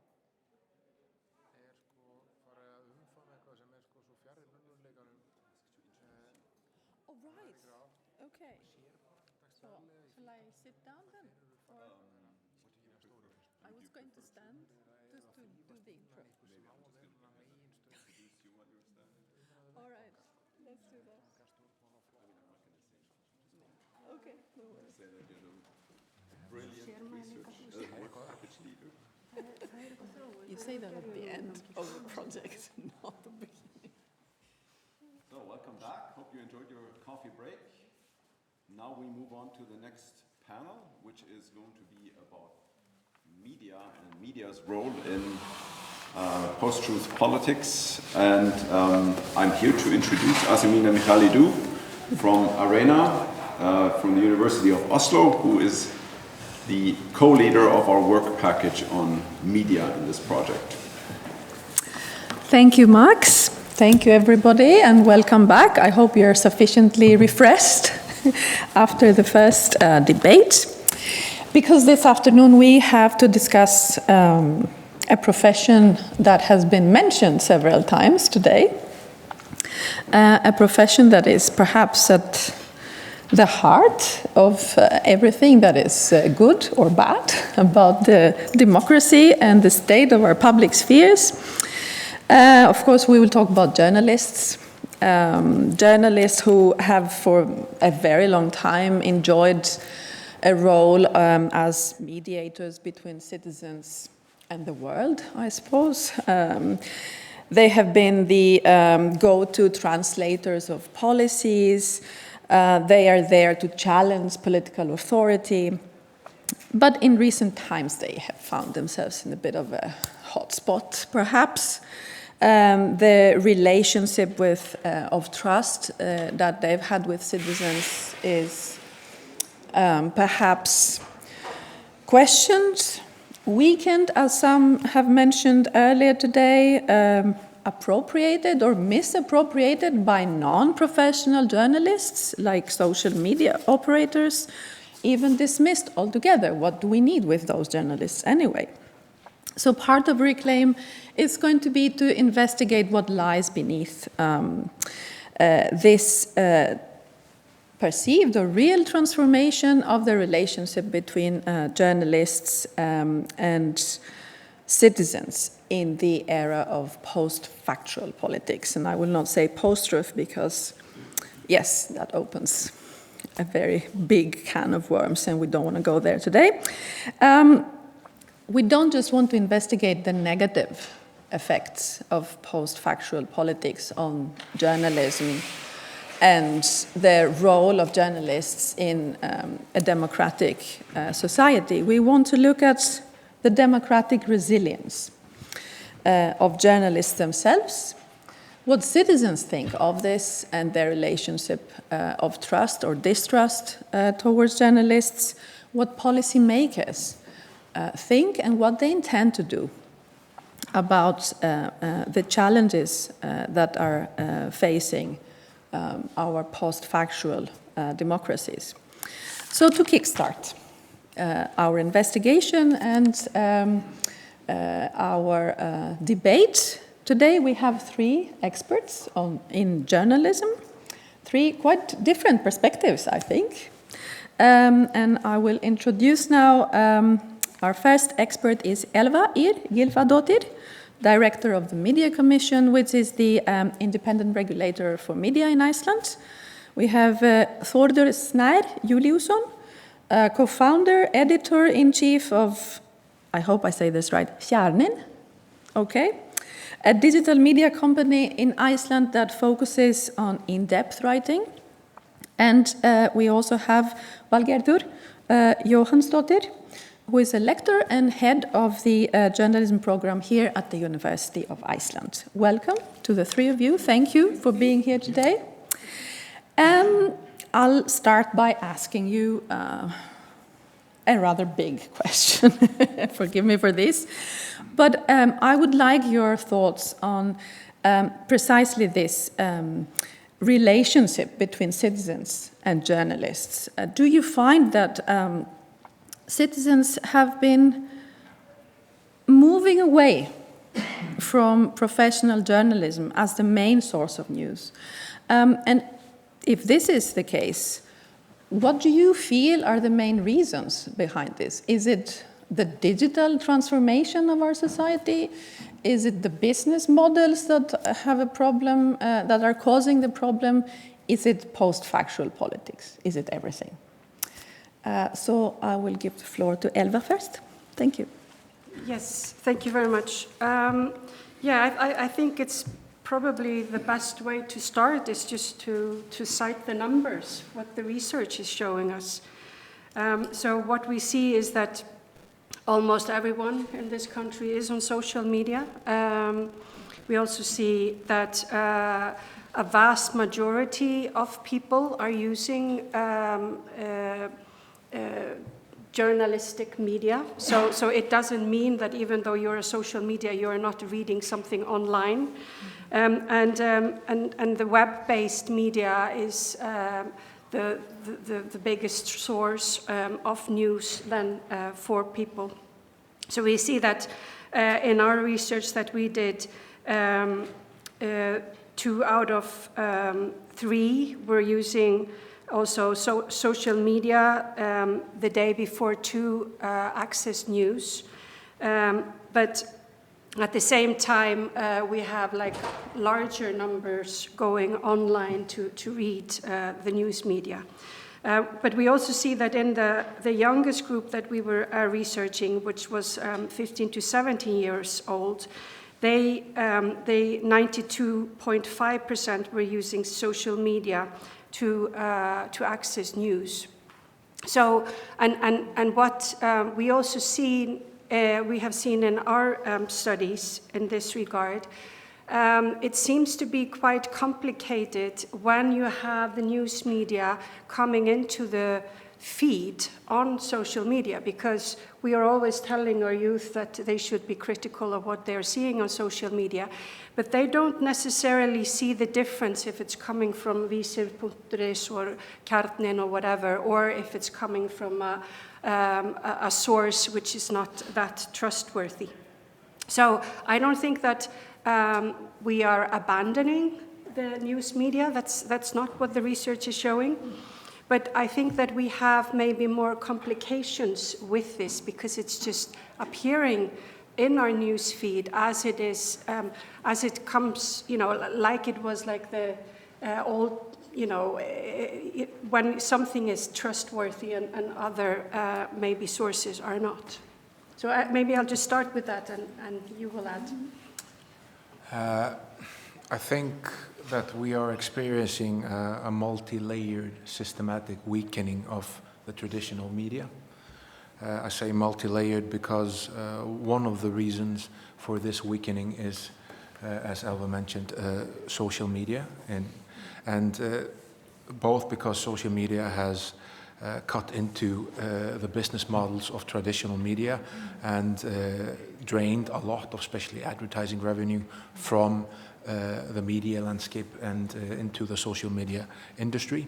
And secondly, because social media is a platform for a very useful platform to distribute disinformation and claims that that news outlets and news stories that are published in accordance to traditional journalistic values are fake news or something, or sort of disinformation because it fits their propaganda view. Another layer of systematic weakening is, well, if we look at Iceland, is that we have seen a lot of brain drain from the media. We've seen the people that work in media, according to Statistic Iceland, go from around 2,200 people to a little under 900 in a few years. We've seen a lot of people with a lot of special expertise go do something else. And this obviously weakens the tools that the media has to do what it's supposed to do, to be a pillar of democracy here in Iceland and help, curtail power and portray a critical view to what is happening in society. And the Icelandic government has basically done nothing about this. We see in the Nordic countries that there is support for privately owned media, a vast support and a multi-layered support, and here we have a very minimum support system, and on top of that, government funds the National Broadcasting Service that is participating in the advertising market as well, so it's draining revenue from the private media on top of not doing anything to help the sustainability of media companies. And as a result, we have most of the largest privately owned media companies here in Iceland owned by or funded by special interest groups that have, it seems like, not very, they're not very interested in creating a sustainable business model. They're more inclined to create outlets for their perception of society. Well, I agree with most of what's been said. I've done some research myself into some audience research, and it has showed that we have a lot in common with the other Nordic countries in that Icelanders are heavy news consumers, and that most of the news that people get are from legacy media, and also that Icelanders use more news sources than well, at least compared to the other Nordic countries. I think on average it was like 7 or 8 different news outlets, which sort of indicates that we are not in echo chambers just consuming what we believe. So that's one thing. Another thing is that we can see that people in general trust legacy media much more than they do, for example, social media. So even though Icelanders are very heavy users of social media, they are also critical of it. And then to finish, just because Alva mentioned the youngest group, I also think that we need to be careful in assuming that means that for the rest of their lives, the 15 to 70 years old are gonna, just use Facebook, because as I recall, it's a long time ago, I wasn't a very heavy news consumer at the age of 15. There were other things that I was more concerned with. So Yes, of course. they will grow up. So that's what the numbers are showing. Yeah. Yeah. Yes, but perhaps would you say that something needs to be done to help those young people, right? To equip them when the time comes to suddenly start reading the news, that they know how to deal with that. That is a very good and a very complicated question. And one of the things that I thought about, because Max mentioned that one of the things that this project is going to be looking at is media literacy. And it's a very good thing. I'm wholly for that. But I also think that we should be careful not to put the responsibility on the users. Just like when tackling climate change, it's all on you. Even I have to sort my rubbish and stop buying so many things. And I think it's important that we look at the sort of wider, bigger structure and put the responsibility and the burden on the authorities, on the government, to create a condition that does support, for example, journalism as the pillar that people say it should be. And I don't think that enough is being done for that. We'll probably touch on that later as well. Yes, but yes. I would like to add to this, because I don't think that we should take any one age group and discuss that, because the research that we have done or conducted shows that it's actually the group of people who are 60 plus, and the older you get, the more challenging this distinction of false information is for this group. So, and also what we have seen in our research is that this is the group that is the least likely to ask anyone for help or ask what to do when they are faced with challenges. On the contrary, with the young people, they are the most likely to ask for help. So there is a lot of room there for them to learn, and they are very willing to do so. Yes, Thordur, did you have we should,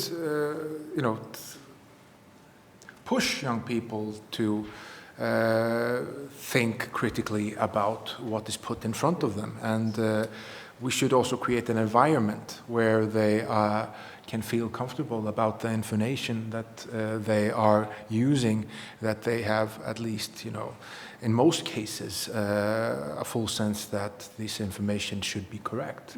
But I agree with Valgerður that authorities have a big role in how this is done. I mean, we have, in a very short period of time historically, have social media rise from, almost non-existent part of our lives to something that absorbs a lot of time in our lives and have become, multi-international, vast money-making machines. And they're making money doing what? They're selling advertisement, and they're selling access to platforms where a lot of people can use those platforms to distribute disinformation and propaganda and false news. not to mention the fact that they're making money from taking content from legacy media and So not paying for it. I find it difficult to comprehend that authorities, be it local authorities or countries, standalone countries or international organizations, can't find a way to tackle this. To tax social media companies that are making money inside these countries and draining income sources that traditional media was used to having better access to, how they are not able to find them for the ways that they are creating for the distribution of disinformation and fake news and propaganda. And, just get a grip on the thing. It's we know what the problem is. It's in front of our eyes. If I'm because I run a media company, I'm creating content for them. I feel that my government or international institutions that my government is a part of should find ways to make those social media platforms pay for the usage of that content. In my mind, it's clear and it's easy, and I can't comprehend why it's made so complicated by politicians. It's three things. Just do it. Maybe it's got something to do with the fact that the social or the tech giants are, as was said of the Icelandic banks once, too big to be allowed to fall. They are just so big and rich. But that's a part of the discussion so far has been about technology, algorithms, and IE. And I think sometimes we tend to talk about it as if it's something neutral, as if algorithm is doing something, completely neutral. And when we look at it, we know that's not the case. And the tech companies have, as someone said, they have refused to be defined as media. And I think the reason why they're doing that is because they don't want the responsibility that is put on Þórður to apply all kinds of laws and regulations. They just don't want to do that. But at the same time, that's precisely what they're doing. They are editing the stuff that they are letting through their channels. They just don't want the responsibility that comes with it. And I agree with, I just sometimes find that amazing. If I wanted to produce a toy for a kid, there are all kinds of regulations that I would need to fulfill in order not to harm the child. And it would not be up to the consumer or buyer of that to find out if that toy is toxic or dangerous or whatever.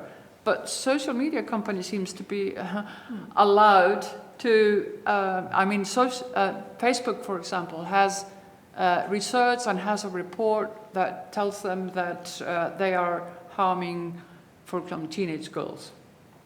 And they just put that under the table and they don't do anything because they make money on it.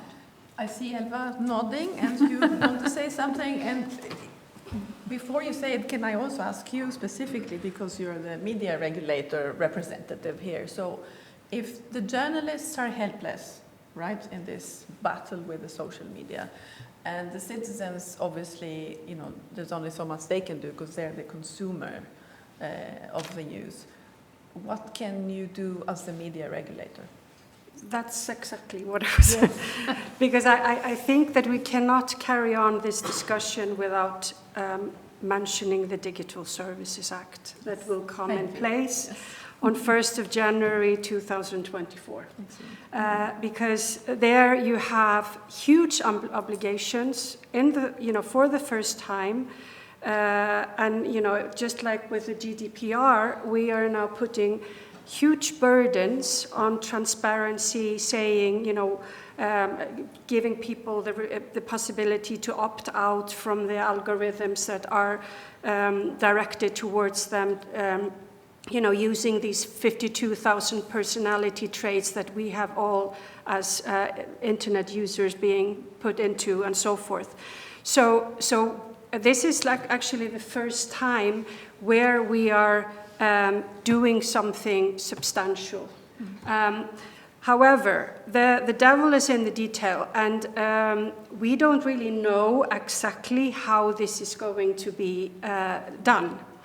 But I think it's worth mentioning that we, at least in the Nordics, are being very proactive in this regard, because there is a think tank now with all the members from the Nordic countries. I'm one of the members from Iceland taking part in this, where we are kind of trying to position ourselves unitedly as Nordic open liberal democracy, saying, what do we think and where is our stand within the Digital Services Act? How can we actually, what is the pressure that we can have within the remits of the Digital Services Act to make sure that this information is not harming our democracy, to try to reduce the polarization and give people, a way to opt out of that. How do we reduce hate speech and so forth? And I mean, we see that in our research that, almost 1 of every 4 people, say that they have experienced hate speech. What does that mean? In Norway, it's 7%. So there is something there that we have to look into if we are using hate speech maybe for something else, speech that might not constitute hate, but is, something that is, close to that, and so forth. But I think that we are now, and this is why I think this is such an interesting time for this research to be done, because we are now in this vacuum where everything is going to be decided. What is going to happen? What are the kind of like parameters that we are going and we are pushing forward when the Digital Services Act will be in place? Thank you. I have a couple of questions more for the 3 of you before we open the floor to our audience for any other questions.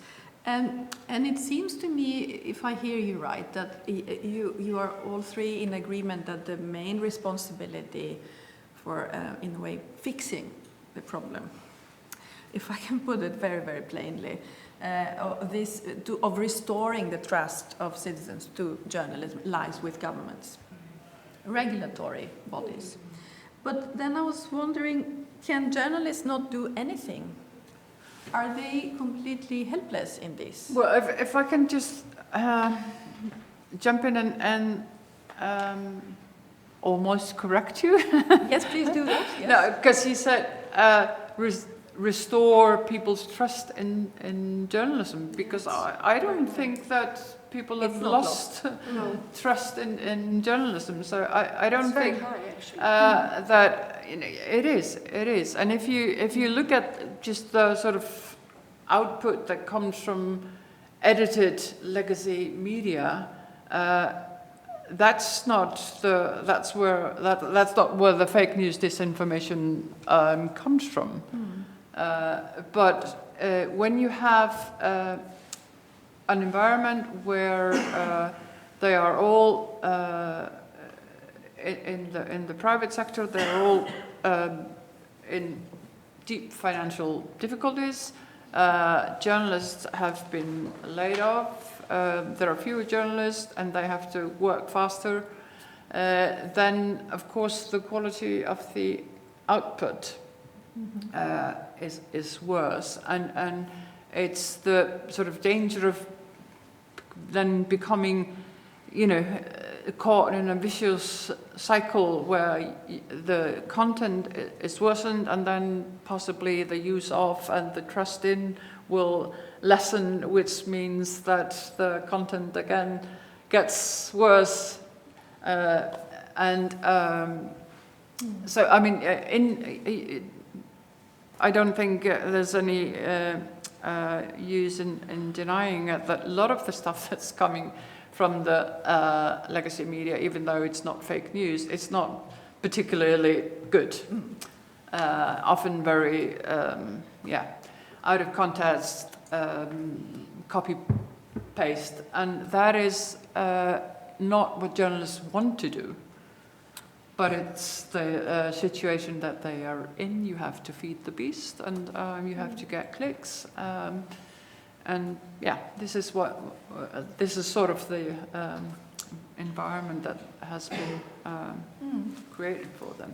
So everything that Valkyrie says is correct, and maybe this is the real point that we need to focus on if we're looking at exclusively Iceland. There is a lot of trust towards the legacy media and the traditional media. But that trust will come down eventually if we keep on at the path that we are on. Because we have fewer people with less specialties and that are doing more and are creating at many times sub-value content that isn't put into the right perspective.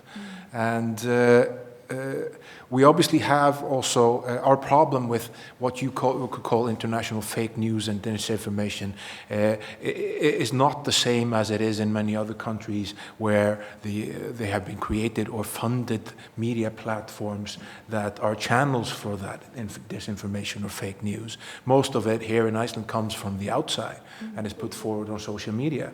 We have the inbuilt security barrier of our language that not a lot of people speak.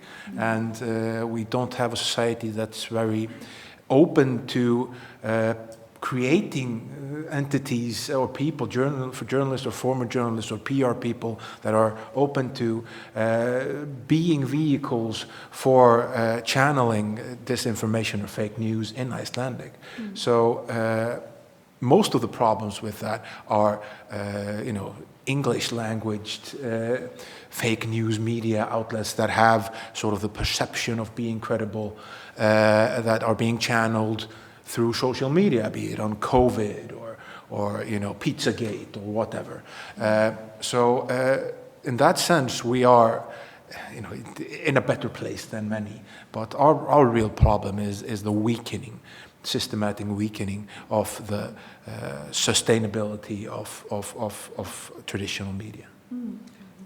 Can I add?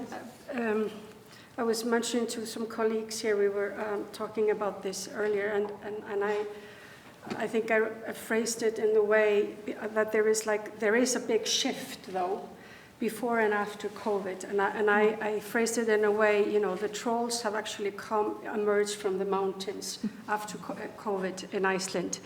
And why am I saying this? And that is because prior to that, we didn't really see much of the disinformation. It wasn't that, I think it was like more closed within some Facebook groups, and we didn't see it that much. But it is, I think, emerging more. Also, some Icelanders commenting in Icelandic on fake news articles. And we're seeing it, I think, more in our news feed now. And it started with some disinformation about COVID-19. And then we can see, just like in other countries, that it's kind of, developing into other things like global change, that denialism and some kind of, all sorts of things where when COVID maybe is not that relevant anymore. So there is a change here, and I think that we really have to address that. But I do agree. I don't think that this is. I think it's a very small group. Maybe if you want to comment on that, we don't really know that, but that's kind of a feeling that. I think it's a contained group. Yeah. Those very few media or web-based outlets, and some of them registered with the regulator, so it has sort of the aura of being a real media. But most people see it for what it is. It's not a huge problem that these medias that are translating, and I'm just going to be open about this nonsense that is being peddled in some channels, that it's not a huge problem that a large part of society is open to them, or other journalists or other medias are picking them up or something like that. It's mostly contained to Facebook groups and a contained number of people that are commenting and exchanging views inside those Facebook groups. So that brings me to the second question, and I will just slightly flip what I asked you before. So yes, maybe there's not an issue of trust to be fixed as such, this weakening, right? And perhaps the Nordics are in a better place compared to other liberal democratic societies where the weakening has gone too far, perhaps. Right, so then if I can just ask, Because someone could be listening to us and thinking, well, you know, they don't have it so bad up there. So what does that have to do with the rest of us who are literally swimming in disinformation or whatever? So what could we take away from the Nordic or Icelandic experience? What are the resilience factors? So why has the weakening not happened more quickly here? If I can put it this way. We're very small and relatively very enlightened people. You know, and I don't mean that in sort of a, you know, I mean that in, you know, there's a lot of access to information. We have a lot of, we have high standards of education. We have a mass usage of media, standard media. So there's a lot of access to critical thinking and information. And because we're so small and we're so connected, I mean, in Iceland you either know somebody or you know somebody that knows them, that helps sort of by, we're a buffer to each other when the nonsense start to creep up. I think it's also, it's one of the characteristics of the Nordic countries that they are high trust societies, just sort of in general, trust in each other, trust in institutions, trust in the sort of democratic process, which I'm sure is a part of this, but it doesn't mean that there, you know, isn't reason to be concerned, because there's a lot going on and a lot of changes, and because this panel is about journalism, and your question was what can journalism do? One of the things that, because we've talked about disinformation, information disorder, and stuff. In general, and Thorður mentioned access to information. In some sense, there's just too much information. And one of the things that technology has not changed is that there are still 24 hours in the in our day and night. And one of the things that has traditionally been journalists' job, the news media's job, is to tell their readers what is of importance, what matters to their life, what's going on that you need to know. And I think that is still very important, and that people, because all this information, not all of it is wrong, there's just so much of it. And I think that we need strong media with quality journalism that helps us sort out what is, of relevance and what matters to me. And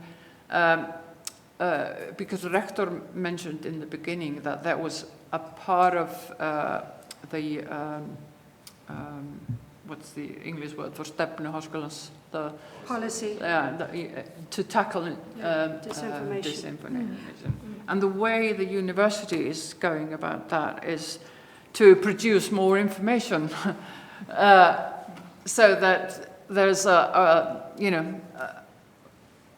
number of people who, at the university, at every institution, everywhere, producing information that shows their side of it, and trying to push that out to people. And I sometimes wonder, maybe it would be a better solution to support journalism education, the media, so that they can actually do their part, instead of everyone just, pouring over us, more and more and more and more. Thank you. Elva? Yes, I think that you have stated very important parts of why maybe trust is higher here, and there is also some positive aspects of being a small nation. But on the flip side, if I just mention that also, is that I think that disinformation information disorder is maybe so high on the political agenda in the Nordic countries because just like that, we have much more to lose if trust is being diminished. And if we just go a little bit, philosophical about this, from the Enlightenment period where we kind of like assume that, information is mediated in a good faith, our liberal democracies are not really built to tackle disinformation. And we see that also in the framework on the media and how, just like how kind of like due accuracy and impartiality rules are being mentioned in law, that you should put all, aspects of the information at the same time. But I mean, what do you do if you have, someone who is trying to influence and has a different narrative of disinformation every day? And this is exactly what happened, for example, in the Skripal case in the UK, where the Russian disinformation was just like new narrative all the time.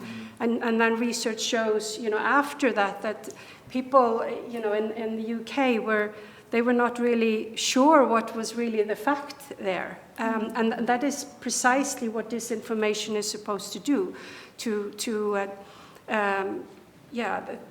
this trust and credibility just vanishes. And that is something that I think is one of the maybe major points that we have to think about here in Iceland, where I feel sometimes that it's not as high on the agenda as it is in many of the other Nordic countries, that, with the strong independent media that we really have to support, we don't have fact-checking like in the other countries. And we really need more media and information literacy. And like Valgeir was saying, we need to push more for that and get more resources and funding. Thank you. Shall we stop? Yes. Okay. Then I would like to thank the three of you for your very interesting, enlightening answers, and the rest of you for listening. And I am sorry that we don't have time for questions, but yeah, thank you very much. Thank you.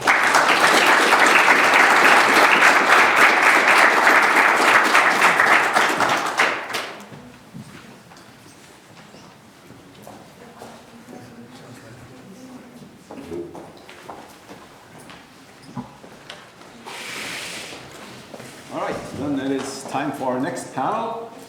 I think there's actually a very logical progression in the way we are approaching this, because maybe some of you had the same reflection that I had, that this has a lot to do with education.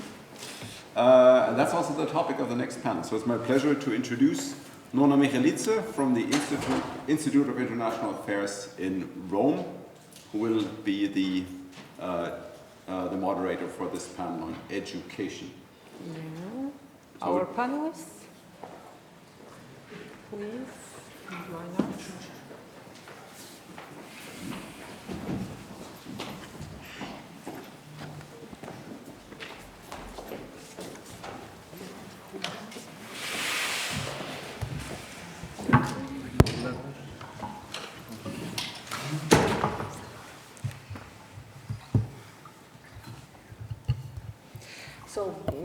Good afternoon. I'm happy to moderate our last third panel on citizenship education. Let me briefly introduce our panelists. Olafur Pál Johnson, professor of philosophy at the Faculty of Education and Diversity at the University of Iceland.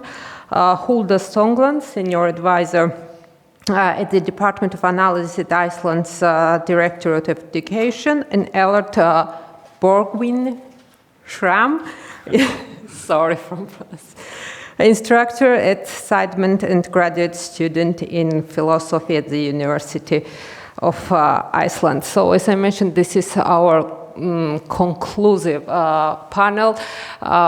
In the keynote speech, as well as in the first and second panel, we discussed a lot about the challenges liberal democracy is facing in the post-factual era, challenges in terms of disinformation, misinformation, and fake news.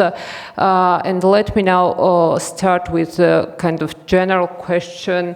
How should we address all these challenges and how should we navigate in this environment of disinformation and misinformation, but mostly how to address all these issues in terms of civic education.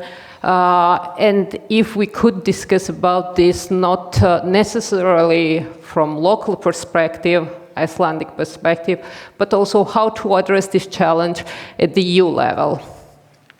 So who would prefer? You.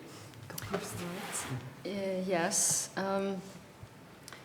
I'm of the strong opinion that the quality science teaching at compulsory and upper secondary school level plays a crucial role in equipping children and young people with the necessary skills and knowledge and viewpoints to be responsible citizens. And I believe that the answer lies in solid science teaching.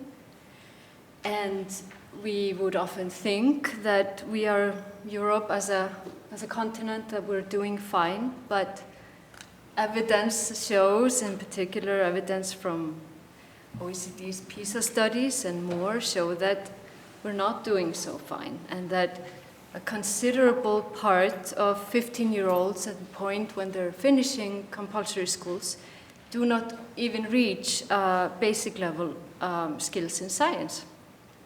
And we're not talking about a small share. We're not talking 2.3% of the student population by the age they're 15. We're talking 23%.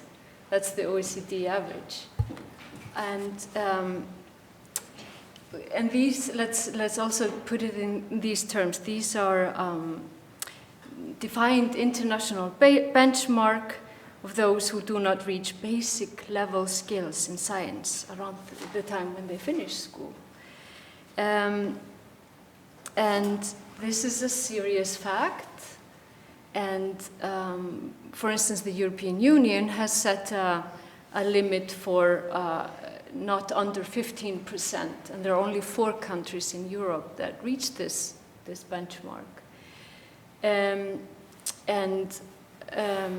Yes, science teaching is one of the core foundations that we simply have to get right. And I'm going to let other people answer too. Yeah, please. Okay. Well, I think science teaching is important, sure. It's important to learn the different subjects, but I think we just need a different kind of education altogether. We need to focus much more on learning, for instance, to listen, learning to question. I think there is very little emphasis on learning to question. If you look at the textbooks, they are full of answers. And they're actually answers to questions that the students are not very interested in to begin with. So we have to learn to stop and think, just pause. There is always this effort, we should be more efficient, we should learn faster, reduce years from 4 to 3 in the upper secondary school. So I think what's fundamentally important is we have to slow down in education, which is to slow down, stop, allow ourselves to think, and we have to tolerate ambiguity. I think that's one of the key elements. This is one of the Council of Europe has listed this as one of the competencies for democratic culture. It's a tolerance of ambiguity. And if you have to rush, ambiguity becomes intolerable. So if we're going to tolerate ambiguity, which comes with all this disinformation, then we have to learn to slow down. And I think with this also we have to learn to care. We have to care for the truth, and we have to care for the planet, and we have to learn to care for ourselves and other people. And if we manage to do that, then we'll listen, then we'll, despite all the misinformation, we'll learn to stop, question, and we'll see through the mist. I think that's what I would suggest. I kind of agree with Ólafur that it's not only some skills that we have to teach the young children. I see it as an ethical question and kind of a moral education, because, like you said, you have to learn to listen and argue without being, fighting and shouting. And these are moral values. These are virtues which you have to develop. And I believe the virtues, we have to start really young to help them develop these critical thinking abilities. And I believe critical thinking is a kind of virtue. It's not just a skill that you can use. You can use critical thinking to, manipulate people or make them believe what you think. But critical thinking is also, it has a positive side. Like, how do you use it? You should use it in a moral way. Okay, let me challenge further in this. So you tried to describe kind of the general problems for the basic education, and then also to speak about the end goal where one could lead in education, but how to arrive to this end goal. So I would be curious about the tools, for example, along the three dimensions, such could be European identity, digital literacy, or social cohesion. So these tools to be introduced in order to somehow address all these challenges we are talking about today. Whoever. Well, I can say something. Yeah. But certainly, yes, if we are teachers, if we are running schools, we need all sorts of tools. And, I talked to a principal from Finland some time ago, and he ran a school, and they taught everything through fact-checking. All the subjects they had to teach was through fact-checking. That was they kind of have this sort of super instrument that they could teach English, geography, languages, and wonderful. But I don't know whether we need tools so much as values. As I say, if we have to learn to listen, then okay, so we need some kind of environment in which we like to listen. We tolerate listening to things that we don't like to hear, for instance. I think that's very important, that, for instance, school is a place where people learn to listen to things they don't want to hear and actually debate them and maybe change their minds or whatever. And we need, schools must be places where we learn to care, and the previous panels talked a lot about trust, so we need schools where we actually can learn to trust people, also people we disagree with. So trust is, of course, both sort of interpersonal relation. Trust can also be, whether we trust, say, information, or we trust, we buy a new car, do we trust it or not? Do we take it out of the city? So part of this, of course, comes with ordinary education, and mentioned science education before. It's a lot about learning when to trust evidence. That's part of learning to trust, is to learn to evaluate evidence, and science is probably our most advanced way of collecting and evaluating evidence. So that feeds into it. But we also have to think about the environment in the schools. Yeah, I might want to add that we have to think about the goal, and I think the goal is to make virtuous people in a general way. It's a general way to put it. But if you are a virtuous person, you need a lot of skills and tools, intellectual tools, and you also have to be emotionally fine-tuned. And I think trust is more maybe connected to the emotional side of the soul rather than the intellectual. So we have to connect these two together. And I think we can do that by thinking in terms of virtues. Yes.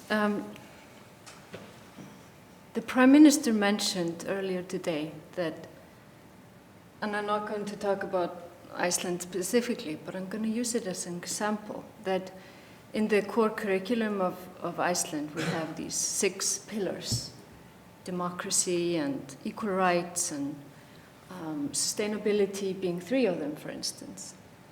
And she mentioned that we have to be brave to look at, examine if our goals have come to fruition or not. And I have the feeling a little bit that it's time now for all school systems, including ours, to be brave enough to look at the how question. How have we been teaching science? How have we been building up trust in our society? Have we done it correctly? Is it something that we can do better?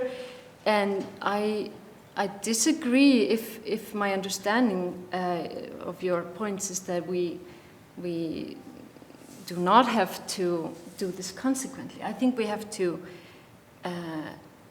be brave and honest and participate in the few monitoring tools and exercises that we have access to. I think we have to learn from one another and the mistakes of others. You mentioned Finland as perhaps a critical point, yet Finland is one of the 4 countries that does succeed according to the minimum standard defined by OECD and by the EU and by the UN as having these, having them pupils in the 4th grade and the 10th grade as meeting these minimum standards. So I think it matters how we do it. So the how question is crucial. And I think that we shouldn't be afraid of guidelines and tools that help us reach these goals that we seem to all have.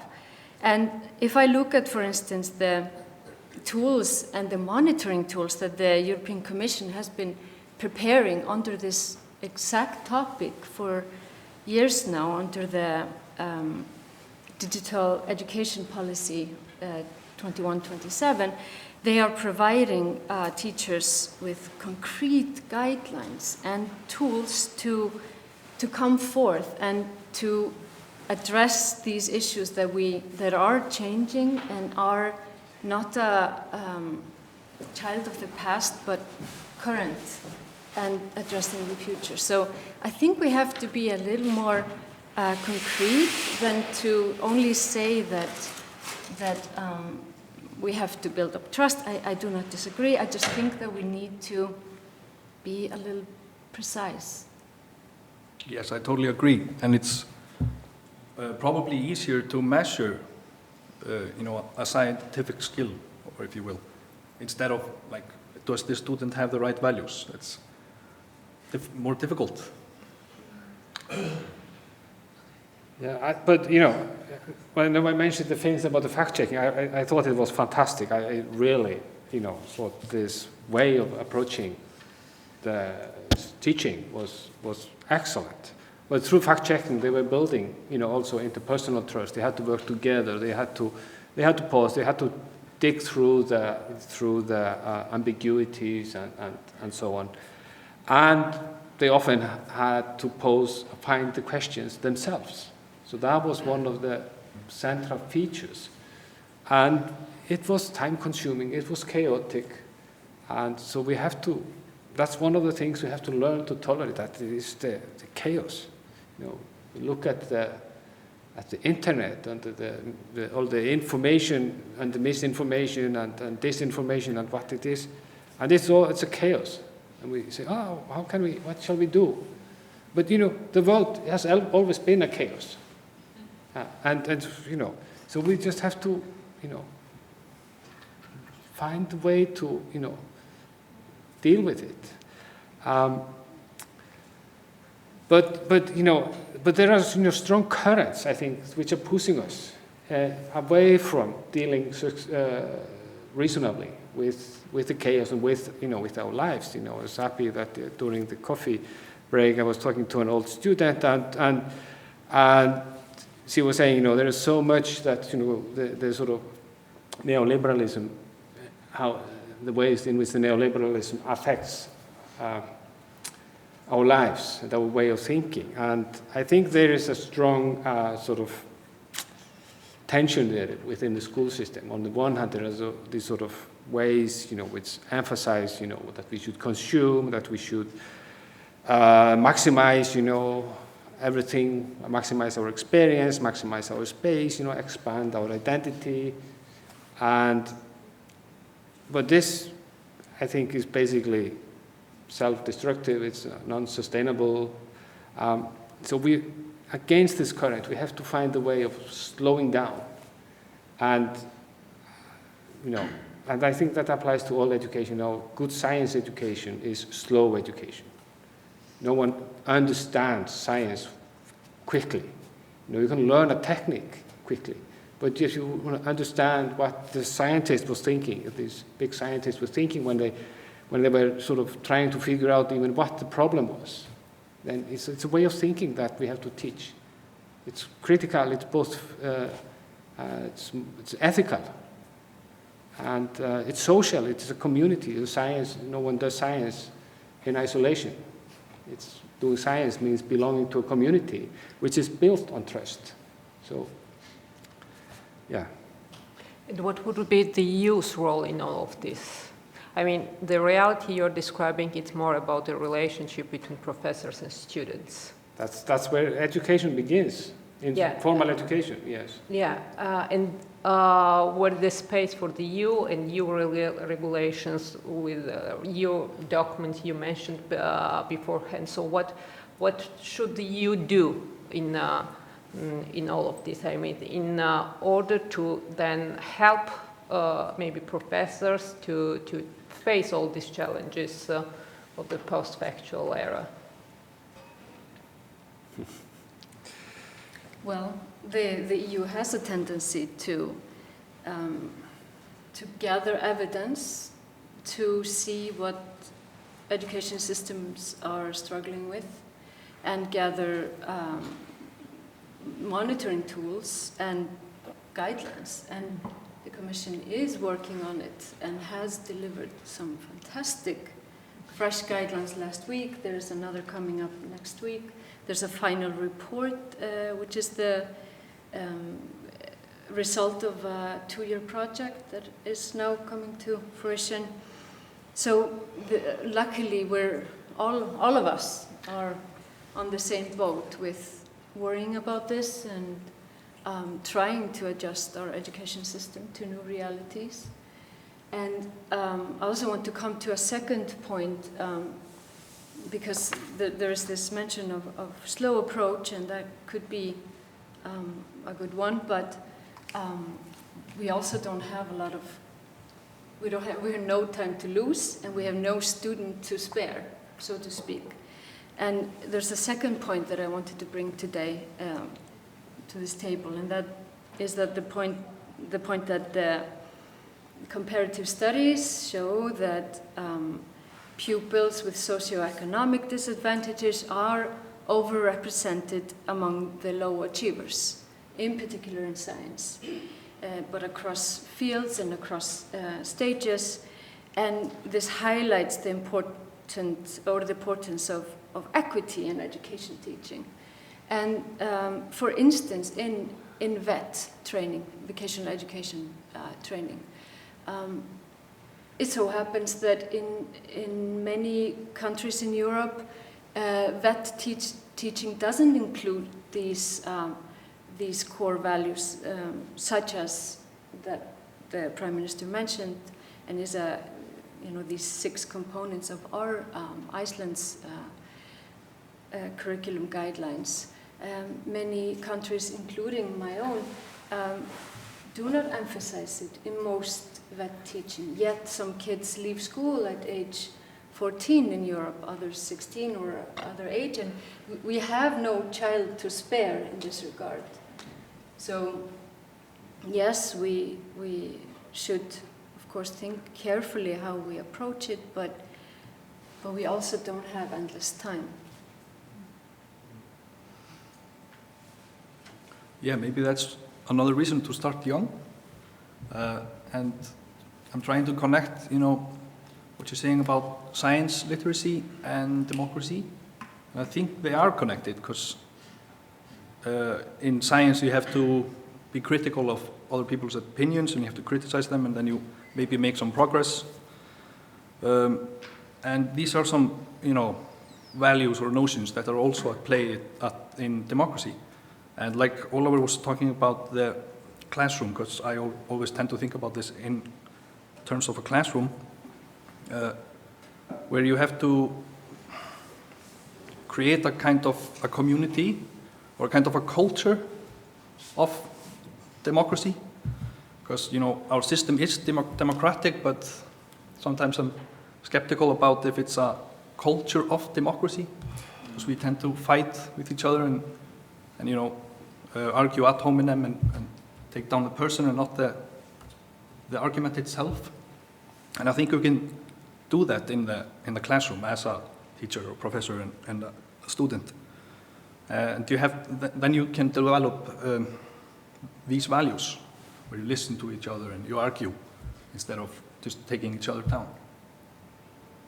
And maybe that can build some trust.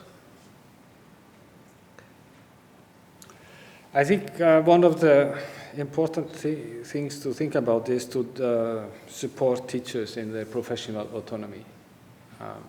And I think we can do that at different levels. It comes from, it starts with teacher education. Once they are in the classroom or in the school, when they're working, it has a lot to do with leadership within the schools.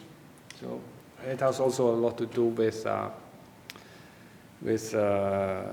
sort of these various audit systems or external evaluation systems that the school systems are subject to. It's, for instance, interesting that in Finland they have very little of that, whereas, for instance, in Britain they have a lot of it. And some of the we need evaluations, we need external evaluation, we need to know something about how our systems are doing, but we must not use these evaluation systems to feed institutional distrust, which erodes the professional autonomy of teachers, and then this sort of idea of building a school, a supportive, democratic school ethos is just gone, I think. So teachers must be given working conditions where they can build on their own professional, values and autonomy. And in my experience, I work at the School of Education, so I meet a lot of teachers, and most of them are fantastic educators. And when they get an opportunity to do good work, they do fantastic work.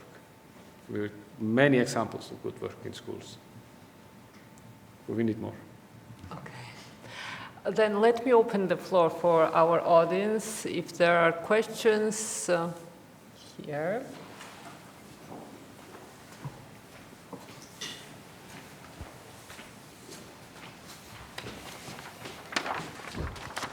Thank you so much for this debate.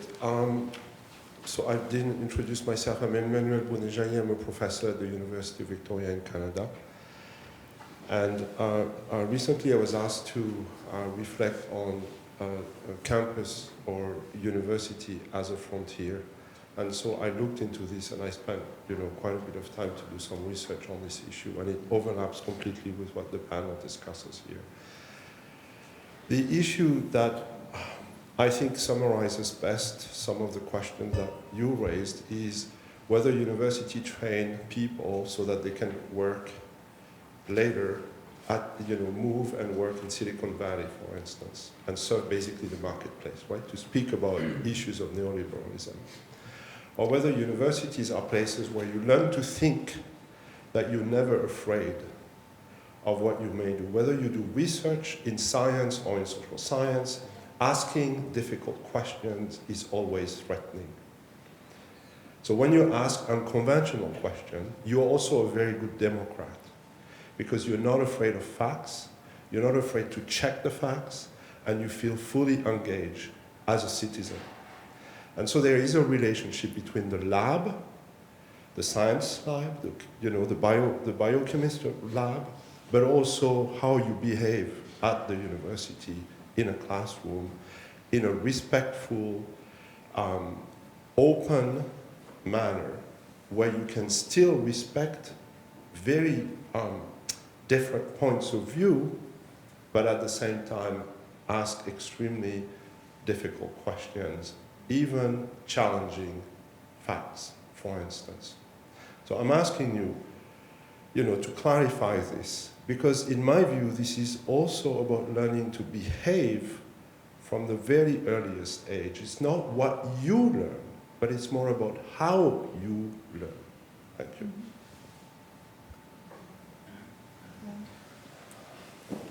I'll try. I tend to think about critical thinking as if we generalize critical thinking, what you do in a biolab and also how you behave and question, as like a skeptical stance, not in a way where you're a cynic and you're skeptical about everything that you hear, but you are skeptical about it up to a point. And it's about, suspension of judgment. And taking some time before you agree with an opinion that you hear or know the facts, apparent facts. Yes. Thank you. I think it was a very good comment or question. One of the things that I might maybe say is that to be a good scientist, one has to be brave. And to be a good university citizen, one has to be brave. And to be a good democratic citizen, one has to be brave. Maybe one doesn't have to be brave if one is just living as a subject under a tyrant. But if one wants to rise up, then yes, one has to be brave. So, and it's a moral virtue. So that's, it all hangs together. And being, whether it's a good neuroscientist or geologist or, philosopher or whatever, good university education should cultivate this virtue of bravery. Yeah. Yes, it's a very current question. How do you bring people to a university level as both critical thinkers and skilled scientists?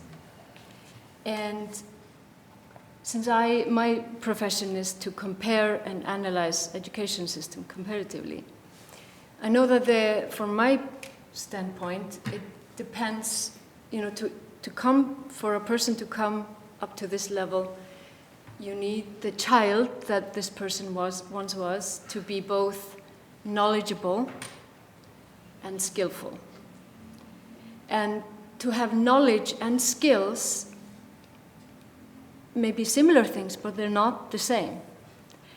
And in order to be a good scientist, if we just take concrete examples, you cannot just have a school system that focuses on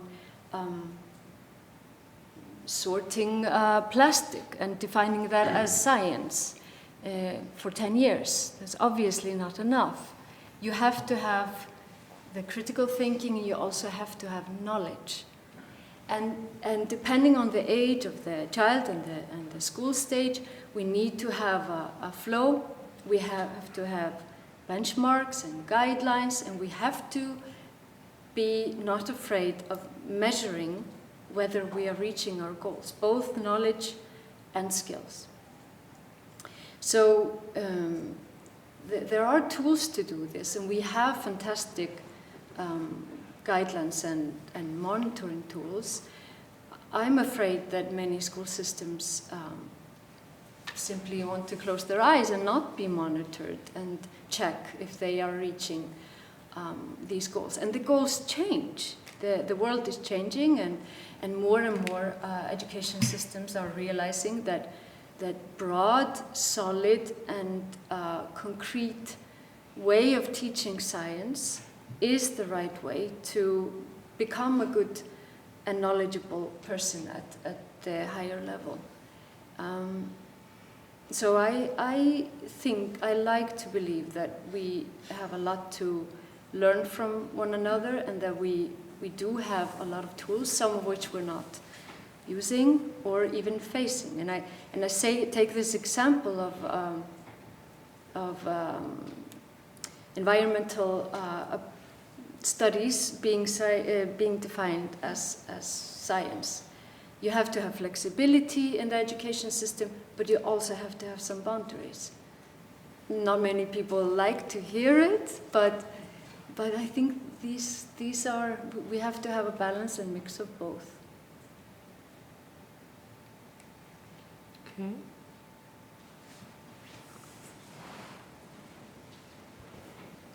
Hello. Whoa. Hi, everyone. I'm really happy to be here. This is an extremely important subject, so it's delightful to sit and listen to this discussion. I have two questions, if that's okay. On one hand, I'm curious to know, in your years of exploring this field, whether you see a shift or a change in how students are processing information. Whether you see a change in the new generation that's coming up. And also, Nona, because of your background and work, I'm interested to hear your answer to the question you asked before about how the EU could come into this debate. I'm sorry, I don't mean to put you on the spot. I'm just curious if you have any thoughts. Thank you. Who is you? I don't have a lot of experience in teaching, but I have taught really young children in age group 5 to 6, and also adolescents. But I don't really, it's hard to generalize. I can't really answer that question. I think the same goes for me. I can only say what the test results indicate, but yeah, so I cannot speak from personal experience. I teach at the university, so I have my students are from 20 to 70 years old. I think in that age group, I don't see much change in the way they process information. I see a change in the time they have for their studies, sort of in the last 15 years or so. But I think they are equally motivated and, yeah, similar. Yes, very briefly, I'm afraid to be delusional in this because my question was out of curiosity, out of lack of knowledge about what the EU has to do with this. So I cannot answer on this because it is not my background. So I was expecting them as professionals on the subject to answer the question. Any other question? If I may.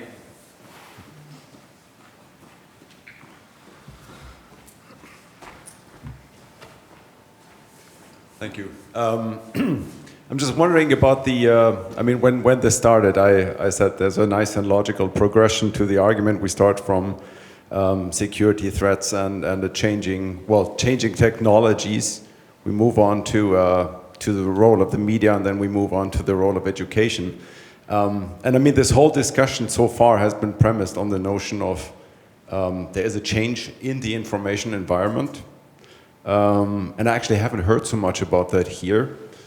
So I want to actually start with the question of, I mean, is this something that you also see, that the information environment is changing?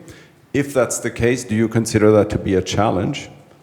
And to what extent do you think this is a challenge for or something that the education system can tackle or should tackle? And then maybe, as a somewhat more speculative question, how well is the education system aware, or education systems in the plural, how well are they aware of this? And what can be done better?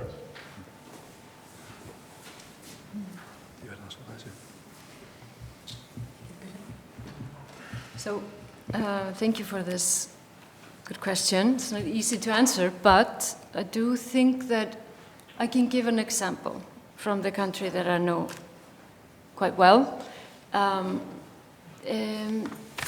So happens that the Commission has been doing for some years, some time, analysis or questionnaires on digital education. And I'm going to use that as an example to answer your question. How is the environment changing, and how are we adapting to it, if I understand your question right? So, for instance, the first time this study was, study was executed, the definition of digital education was mainly the usage, from the usage end. How well were the pupils equipped to use Word or Excel or, go on the internet? The next time around, which is next year, the Commission is going to do this again. And in the meantime, we've been asked to do another study, which has come out already, and that is computational thinking. And these are two different concepts, and they are a consequence or a child of a moving or changing environment. And with changing environment, our target has to move. And I can give an example from one school system that I know quite well. We haven't changed at all. We still define in our core curricula digital education as the user and program using, etc. We haven't moved to, or this particular education system in Europe hasn't quite changed to the computational thinking, to cybersecurity, prevention suitable for different age of the pupils, etc. So this is what I meant also before, that we, in some way, and this is also how science and science teaching is changing and needs to change.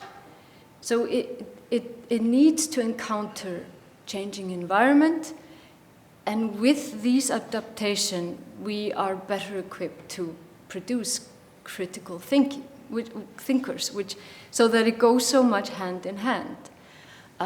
Those educational systems that do adapt and change their approach, they fare well, in these comparative studies. Those who don't, they are on a downward slope. These are the facts, sad facts. Well, maybe I say a few things about my own teaching and then what I hear from the teachers that I am working with. So for my own teaching, this sea of information that's now available, I think it's just fantastic. And I'm always worried that if the students are only reading stuff that I have selected for them, and that's, I get kind of terrified, because I worry that I'm just making them narrow-minded and they're just repeating my interests. So when the students, they find something else, I assign a reading and they don't understand anything and they find something else on the internet. I think that's happening all the time, and I think that's great. I think there is also a great opportunity in all the misinformation and disinformation that's on the internet, and some of the teachers I work with, they use this with the students. One of the problems with the old school, with the old textbooks, and so on, was that everything that was in the textbook was true. Everything was true, you know. You can recall my, for instance, geography book, and it's listed, you know, maybe I had to remember some 20 or 30 or 40 cities in Europe, and they were all correctly placed. And so I had never an opportunity to really question the authority of the information that I was given. I had never even, you know, I didn't have to question the information, and the book came as an authority. And where the book stopped, the teacher was an authority. But now we have a sea of very bad, chaotic internet with full of claims, you know, and we don't know how much of it is just bullshit. And so the students have a great opportunity to exercise the critical skills, because they have to weed out what's relevant and what's not, what's true and what's, you know, kind of true but misleading, and what's actually good information. I think this is a very, very short-sighted to have textbooks which are just true, which are just full of truths. I think good textbooks should be sort of mixed with, it should be like the world, you know, it's just like chaotic, you know. We have students go from first grade up through, you know, elementary school, through upper secondary school, 14 years, then in university, and all they read, they never have to question the validity of what they're reading. This must be a terrible training for the present time. Yeah, I mean, that world is over. It doesn't exist anymore. No, it doesn't exist. It existed 20 years ago, it doesn't exist anymore. And maybe we are the ones who, because we grew up on these true textbooks, maybe we are the ones who are not, you know, literate. Maybe the younger people are much better literate than we are, because they're used to all this bullshit floating around. It depends, because, I mean, because it depends, because that was a word that existed maybe 20 years ago, but that was not the case 40 years ago, 50 years ago, 70 years ago, and also it depends on the subject, because for example, a physics book, or a book about physics 50 years ago was supposed to be the truth, the actual truth. But now, for example, we know that, I mean, things have changed. A book from a university, from a course in basic physics was not mentioning quantum physics and stuff like that. So, I mean, it's also kind of dangerous to think that we as human beings, we have produced books that contains only truth. Because, I mean, it's misleading. I mean, at the same time, you have to encourage people to believe in something, because this is the truth at the best of the knowledge that we have so far. I mean, if you think about also history, I mean, you mentioned geography. Yes, I mean, a textbook produced here in Europe, maybe it's truthful. But what about a textbook in China mentioning the 9 dashed lines, or the borders with Arunachal Pradesh or Taiwan? Or the history books produced in Japan during the Abe administration, that of course, I mean, they have a totally another narrative about the Japanese invasion of Korea and Manchuria. So it's really dangerous. I mean, whenever we say that, I mean, we actually produce as human being books that contains exactly the truth. Yeah, if we can respond very quickly, I think we're over time. I mean, yeah, of course the books don't they were presented as truths. So for instance, you mentioned history books. So, I read my history books and they were presented as truths. And so I learned through history, all sorts of facts, but I also learned implicitly that women came into existence in the 19th century, basically, but very few of them. Only in the late 20th century there were, little more of them. So that's, of course, when I say they present the truth, they present a perspective, and which, we were not asked to question. But now with this multitude of perspectives coming on, young people, they just have to question it. So I grew up and, I had never had any reason to question, the perspective of the school that was given to me.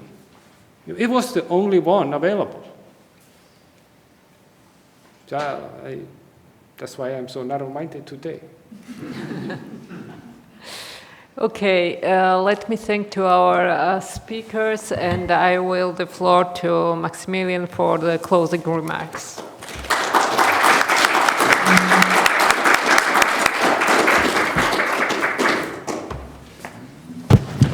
Thank you very much. That was a very thought-provoking panel at the end.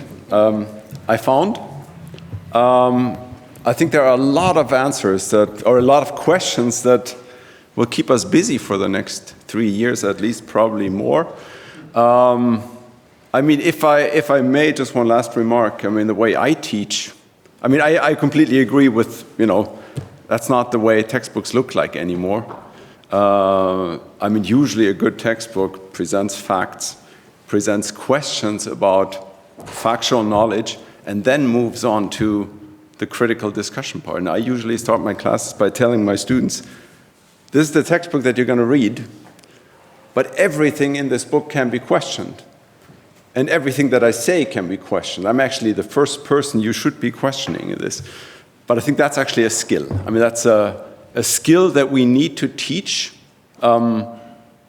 kids in school. That we need to basically teach throughout the whole educational process. That, yes, there are certain things that you need to know, right? So I would think actually, I could imagine that Donald Trump would be a wonderful citizen because, on the one hand, he just makes it up as he goes along, and he also trains our tolerance because we need to live with that bullshit, right? So I think there are some really, really big questions here that we need to ask in relation to citizenship education. What is the role of facts? How much do we need to know in terms of facts in order to actually develop our critical thinking skills? And I think the way many modern education systems are built up is that it is a combination of the two. And I think that almost goes without saying. We've heard a lot of interesting discussions today. Right now, it's just my place to thank everyone. And there's a lot of people that I want to thank. First of all, of course, I'm very grateful to the European Union for giving us 3 million euros to spend on this project, which we find super exciting. I want to thank everyone on the consortium that traveled, some of them very far, to be here with us today and yesterday. We also had discussions yesterday. I appreciate that extremely much. After this long period of COVID and no traveling, it's fantastic to be back on campus, to be able to do this kind of event together rather than just on Zoom or Facebook, whatever. I want to thank everybody who participated to the panels, the moderators, the panelists. I think this was very interesting. And I want to thank everybody who came out here today, and also especially those who bore with us throughout this rather long seminar. Thank you very much.